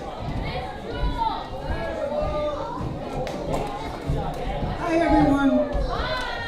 I'm coming from behind to be up front. Nice to see you all. It's so nice to be here. I get choked up every time I walk into the Bridgehampton school. This is my second family. Today's award, it's such a pleasure to give this out because its attitude is everything. And your attitude is your altitude. And you have a good attitude. We're all blessed with different things. We're athletes, we're academics, we're music, we're whatever. But if your attitude is strong, that's going to give you success.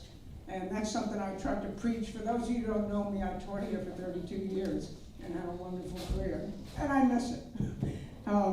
So to give out this award is very fortunate for me because it's to a young lady I had in elementary school.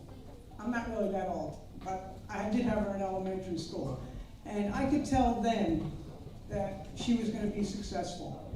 She worked hard, she was kind, she had a positive attitude. Every day, hello, Miss Jules, how you doing, Miss Jules? And I knew she would be successful, and to stand here and be able to give this to a young lady who over the years played field hockey, she played volleyball. She's gonna end up going to Albany and studying psychology. I honor you. Congratulations.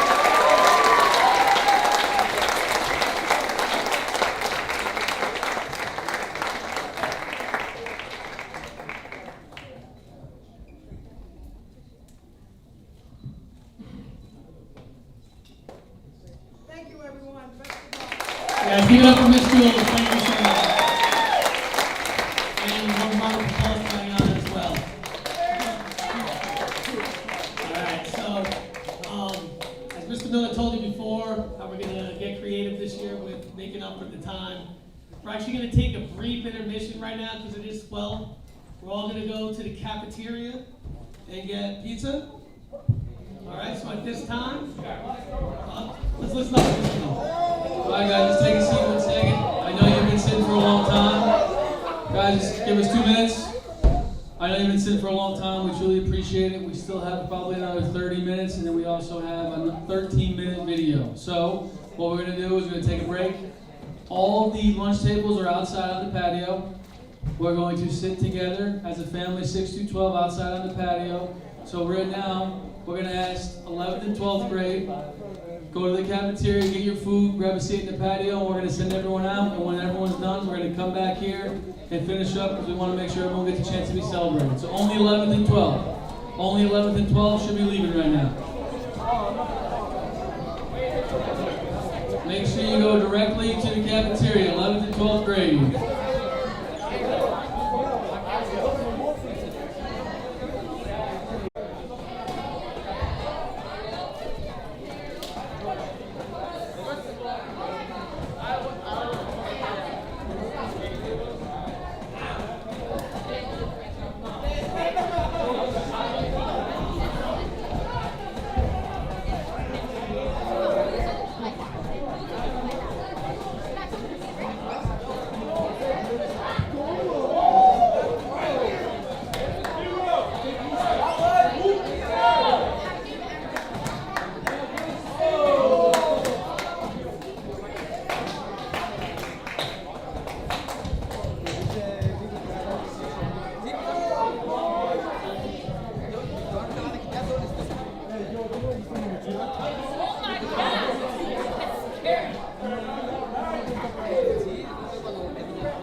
Alright guys, I know it's been a long day. Thank you so much. I know we changed up a little bit to kind of give you a little break.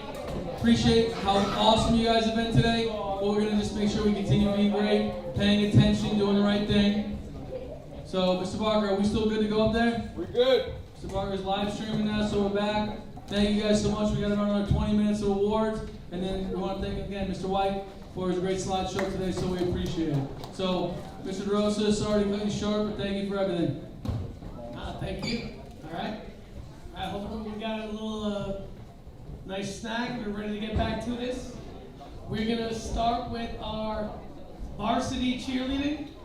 All right. So from varsity sideline cheerleading, we have Perla Cruz, Shaylee Louise Soto, Kayla Hudodo, Mariana Gutierrez, Maria Gonzalez, and Kim Diaz.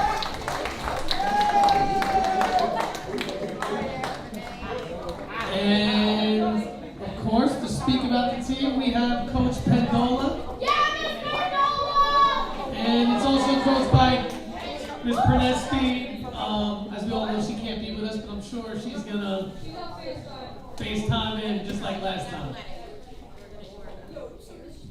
So here we are, Coach Pendola. Hi, ladies.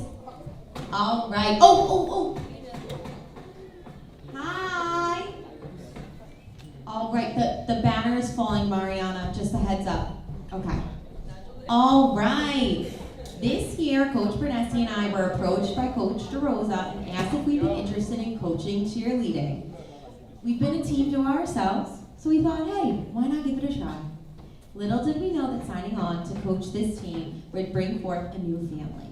This family consisting of us and the best cheerleaders we could have asked for. Kim, Shayla, Maria, Mariana, Shaylee, and Perla. We cannot, did I say Kim? Yes.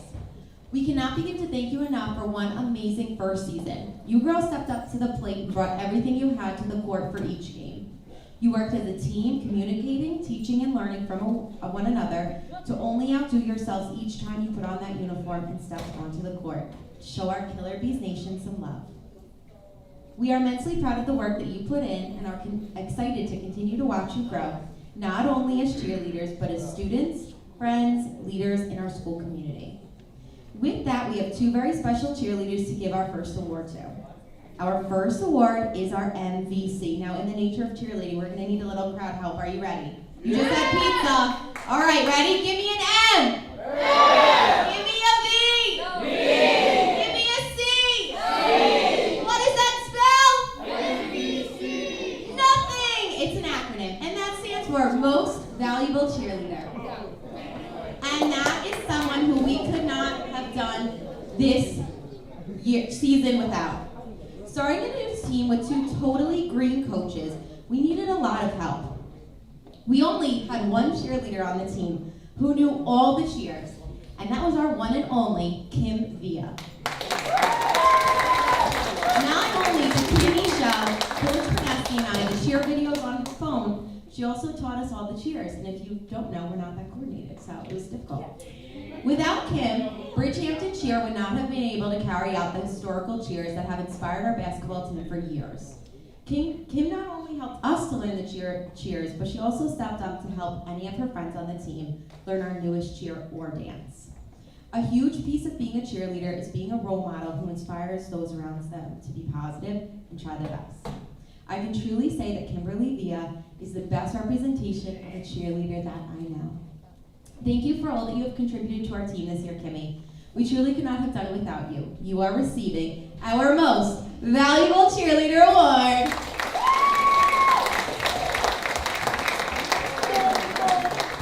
All right, and we got Coach Pernesky on the mic for the next one. All hair and makeup herself. All right, here we go for the Coaches Award. Okay, Coach Pendola, you have to follow along with me because I may have to cut out super soon. You got it. Hang on 1 second. Can you say coach? Can you say award? Ready, Ms. Pernesky? The crowd is hyped up. Award is our Coaches Award. This award goes to the cheerleader who we feel has truly grown throughout the season and school year as a cheerleader, student, and overall person. As a cheerleader, this person attended nearly every practice, ready to support her teammates, learn new cheer choreography, and a better cheerleader. Okay, Coach, I gotta let you take over. I gotta go. Have fun. As a student athlete, this cheerleader has taken steps toward dedicating more of her time and efforts to her studies, reaching out for opportunities for support, and taking greater pride in herself as a student. As an overall person who has seen this cheerleader be an empathetic and encouraging friend, a role model to the future cheerleaders who have looked up to our team in hopes to join when they are eligible, we're looking at you 6th grade, and has developed a stronger character of kindness, respect, and hard work. We are so proud of you, Shayla Vidavaro. And we will miss you immensely next year. Remember that no matter what happens, you are always a member of this family, and your coaches will always be here for you. We absolutely love you. You are our Coaches Award. Oh, yeah. Thank you.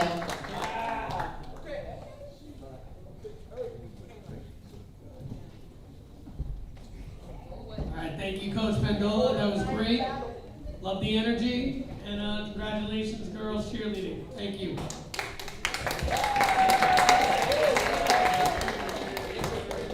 All right, the next sport we're going to get into is modified girls volleyball. From our modified volleyball team, we have Marlene Padilla, Milagros Mendez, Yolanda Lazaro, Ruby Cruz, and Amanda Gutierrez. Coach Anderson could not make it, so here to take her place, we have Woman Comfort.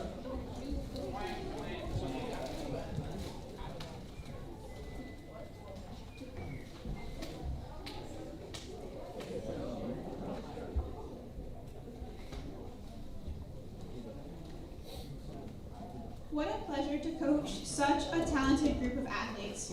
Yolanda Lazaro, a sweetheart whose energy radiates through the gym. Her positivity has inspired her teammates. Milagros Mendez took a big role this year as our libero. Her determination and hard work took our team to the next level. Ruby Cruz. Her fast footwork on the volleyball court brought her game play to the next level. Marlene Padilla, a wonderful individual who was our right hand and stepped up to any position she was asked to play. Jimena Gutierrez, every day she came to practice, she worked extremely hard to make not only herself better, but the team better. Each and every one of these young ladies were dedicated, hardworking, and eager to learn. Their improvement is one of the most rewarding experiences as a coach. Congratulations on a wonderful season. Way to go, Whale ladies.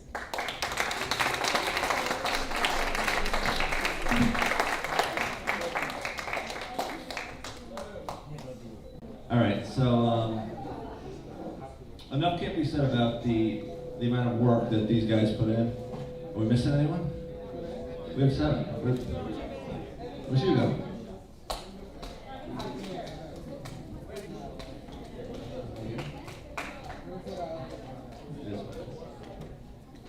Obviously, everyone's read about how we fielded the first varsity baseball team in 43 years at the varsity level, but again, that can't be done without the commitment and effort that these guys put in.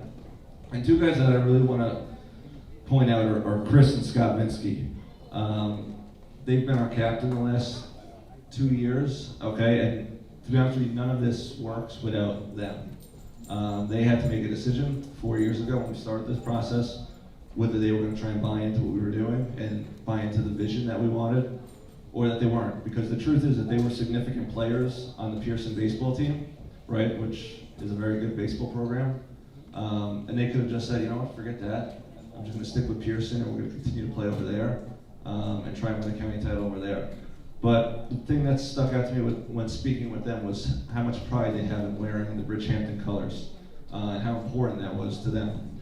So they were really the ones that were able to rally the troops and make the job really easy for Coach DeRosa and I. So I think they deserve a hand.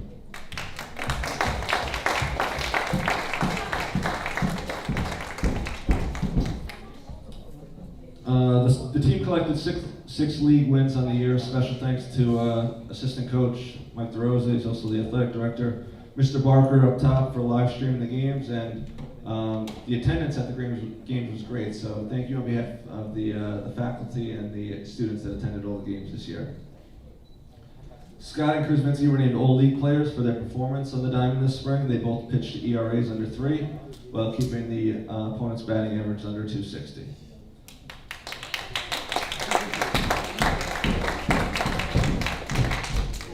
Our program made huge strides this spring, playing competitive baseball and knocking on the door for the postseason.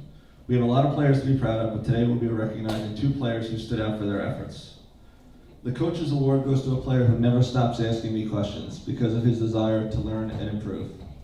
He comes to practice with a positive attitude every day and was a middle-of-the-lineup hitter for the Bees all season. He's always seeking out a coach for extra practice reps, even if it is during study skills, or feedback on his performance, and will continue to be an impact player for us in the upcoming season. The Coach's Award goes to Jack Beaushore.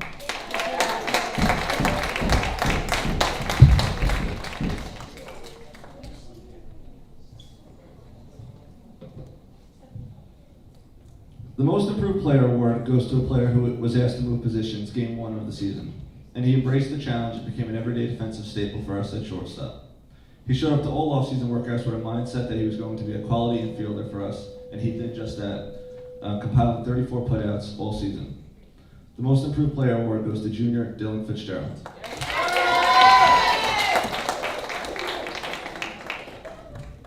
Coach Rosa, do you want to say anything? Best assistant coach in the game.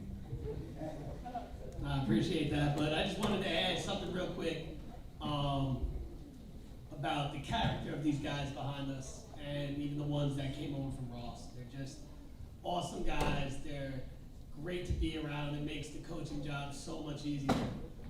We get to really just focus on bettering ourselves, our craft, getting our baseball minds in the right place to learn different situations and all the mental pieces of the game. We get to focus on that rather than, issues within the team. And like I say to coach all the time, like, if we were in high school, these would be the guys I'm hanging out with. They're that good people.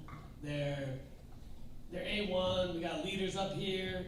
Everyone gets along, and it's the best compliment you can ever get from anybody is being a good teammate. Because at the end of the day, awards are great, championships are awesome, but what's going to keep you guys together and throughout the years is your relationship you guys build out there and then off the field. Because still to this day, I'm friends with many of my teammates, and it's all about being a good teammate. It's the best thing anyone can say about you. And these 6 behind us and the ones that are missing, they're just that. So I just want to say congratulations to you again, guys. It's been an awesome time, and coach is terrific. So give it up, everybody.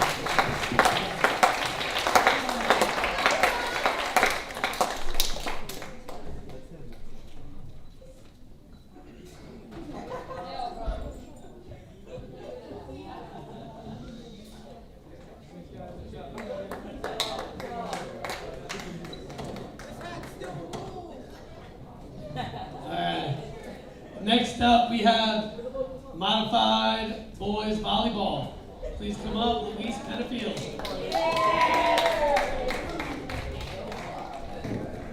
And here to read what Coach sent in, we have Jonah Posner.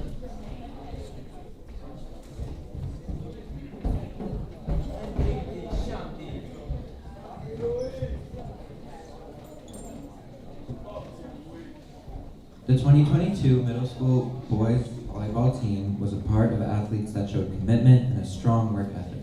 Their level of play developed and continued to develop throughout the season. We would like to highlight our Bridgehampton athlete, Luis Penfield. Very quickly, Luis established himself not only as a strong hitter and blocker, but expanded his game to passing, serving, and back row defense. He surpassed all expectations in his position as a middle hitter. It is easy to measure success with wins and losses, but we feel a better assessment is done with the daily ins and outs of the team. Coaching this team has been our pleasure. We look forward to seeing what Luis continues to do in his high school sports career.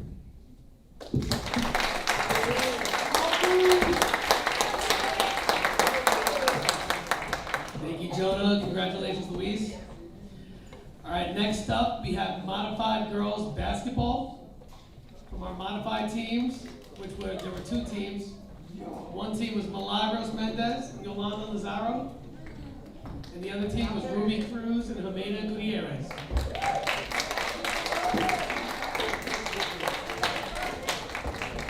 And we got 2 special guests to read up what the coaches wrote in. First, we have Ayana.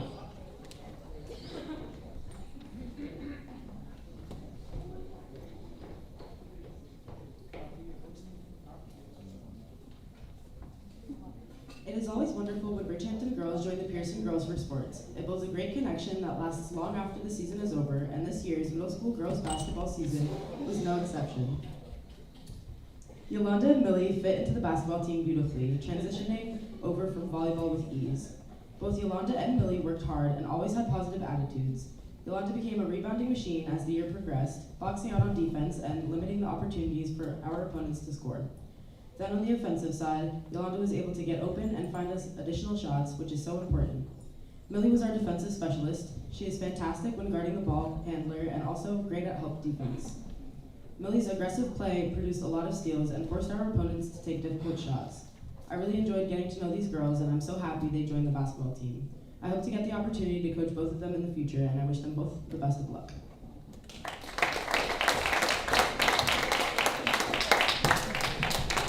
Thank you, Ayana. And to read what Coach Katz sent in, we have Mr. Vinsky.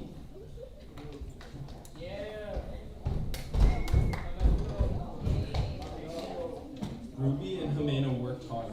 They were extremely coachable, and I really enjoyed working with them. It was a pleasure having them on our basketball team. They seemed to have fun, and their skills showed improvement throughout the season. Thank you for being a part of our team, and I hope to see you both next year. Congratulations, girls.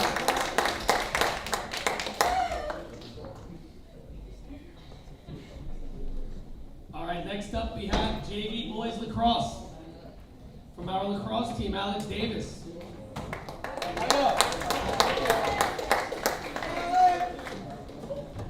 And Coach Green could not make it, but he sent something in, and here to read it for us is Jonah.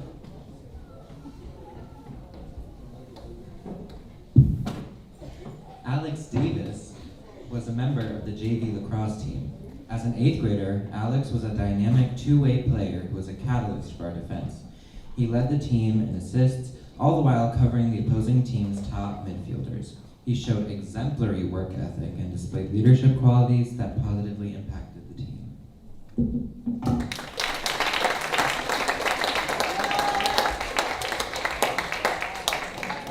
Thank you, Jonah. Congratulations, Alex. Moving along, we're on to varsity girls track. Please come up, Leslie Samuel.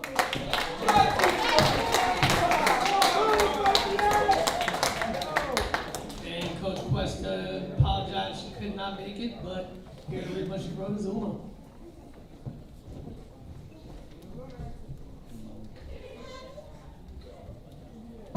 This spring season was much of the same as the winter season, where we dealt with more bus issues, less quarantining problems, but cold, wet weather to hamper some practices and competitions. The team traveled all over the island for opportunities to improve their performances in events so that they could gain access into the County B Championship. Met as one of the top 12 or top 18 athletes in their event. As of this writing, Leslie Samuel was the 5th seed in the 100-meter dash, the 4th seed in the 200-meter dash, the 3rd seed in the long jump, and the anchor leg of the 4x100 relay. Leslie was also voted as the team's most valuable athlete. This award is given to the member that has the largest impact on their team both on and off the track in a positive way. Winning this award encompasses dedication to the team, putting teammates and coaches first, giving maximum effort, and contributing to the team being victorious. Leslie secured the most points for the team this season and has continued to improve her performances in each of her events. It has been a pleasure watching her grow into a much more confident competitor. We look forward to her future accomplishments, and wish her luck in making it into the state qualifying meet next week on June 1st and 2nd. A big thank you to her parents as well. Without your support, your daughter would be unable to do all that she has accomplished.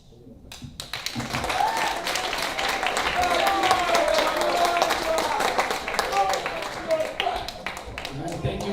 Congratulations again, Leslie. That sounds amazing. In our last sport, we have modified girls lacrosse. Milagros Mendez, Ruby Cruz, Jimena Gutierrez, and Emma Capon.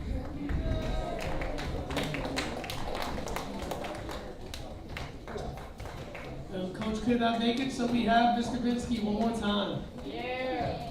Good job.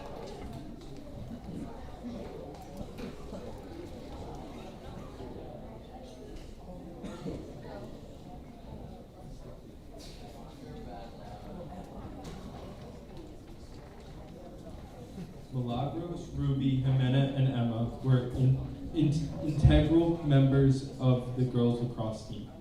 They covered all the positions on the field from midfield to defense to attack. Milagros and Emma were the backbone of the defense and played aggressively and with discipline. Milagros excelled at ground balls and getting the ball up the field. Emma's position, defense, improved with every game. Ruby and Jimena contributed on the offensive side of the field by working hard to get in the correct spots and cutting off the ball to create space.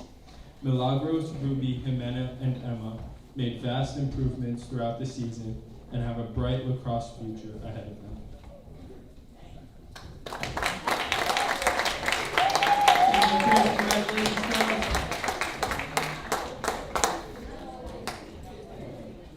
All right, now we're moving on to our big awards for this evening. We got next up Bridgehampton Scholar Athlete Award. Now, at this time, I'd like to call up Miss Giles to help me distribute this award today. Everyone give a round of applause for Miss Giles.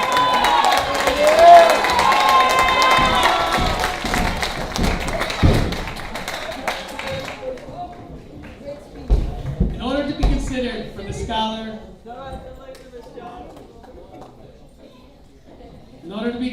Scholar, Athlete Award, you must submit an application and have the following criteria. Senior student athlete, participate in a sport for at least 1 year in high school, demonstrate a positive attitude in school and community, submit a copy of your high school transcript, and the 2022 Scholar Athlete Award winner is, drum roll, Ayana Hill.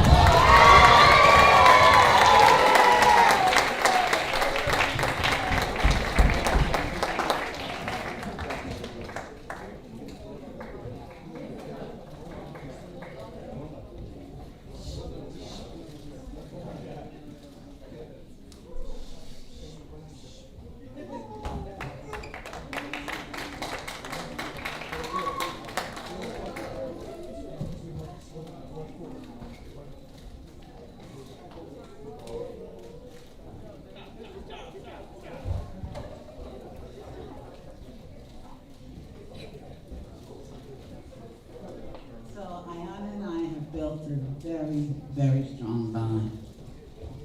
And I always tell her, one day I want to grow up to be just like her. She's a magnificent person, human being, and I love her to no end. Thank you.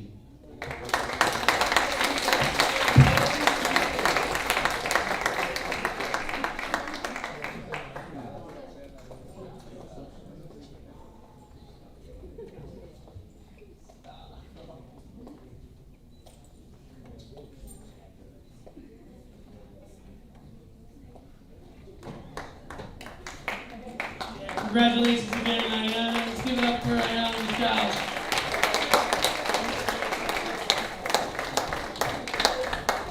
All right, our last award today is our John Niles Award. And in order to be considered for the John Niles Award, again, you must submit an application and you must have the following criteria.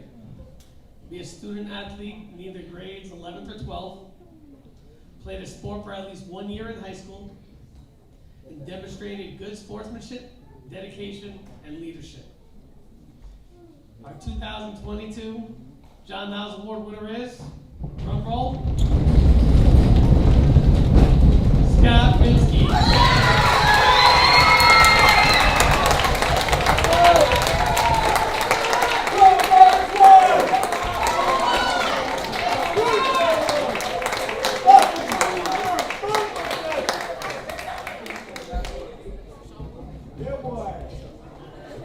Alright guys, well they're taking their photo. We just need you to hold tight for about 2 minutes. We're just gonna set up for the video. So Mr. Parker, if you could just drop the screen, we would appreciate it.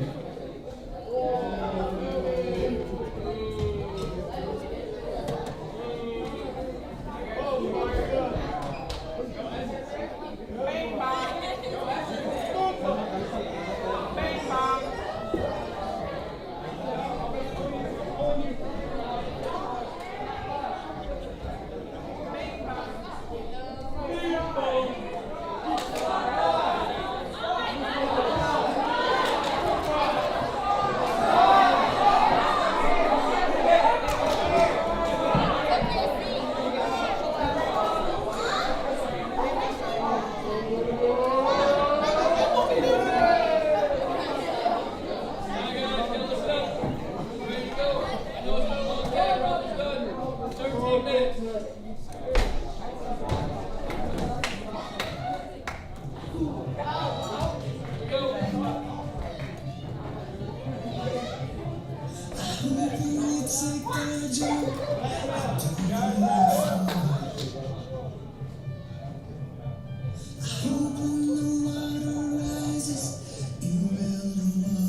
You know that? Because the 1001st was the light bulb. My experiences in school and applying to college and picking your major and deciding what you want to do with life, I'm sure people have told you to make sure you have something to fall back on. Make sure you got something to fall back on, honey. But I never understood that concept, having something to fall back on. If I'm going to fall, I don't want to fall back on anything except my faith. I want to fall forward. I figure at least this way I'll see what I'm going to hit. Fall forward. The point is, every graduate here today has the training and the talent to succeed. But do you have the guts to fail? While it may be frightening, it will also be rewarding. Because the chances you take, the people you meet, the people you love, the faith that you have, that's what's going to define you. Keep working, keep striving, never give up, fall down 7 times, get up 8. Ease is a greater threat to progress than hardship. Without commitment, you'll never start. More importantly, without consistency, you'll never finish.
Athletics. I would say take it easy. We're going to send the seniors to your 8th period. Seniors to your 8th period. We got about 10 minutes before 9th period. Seniors to your 8th period. My cousin, Parker. You want to meet my cousin?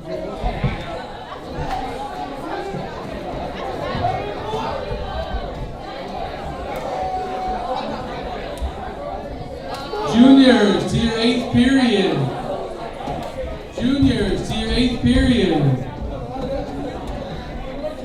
Make sure you take any garbage, take all your certificates, don't lose them.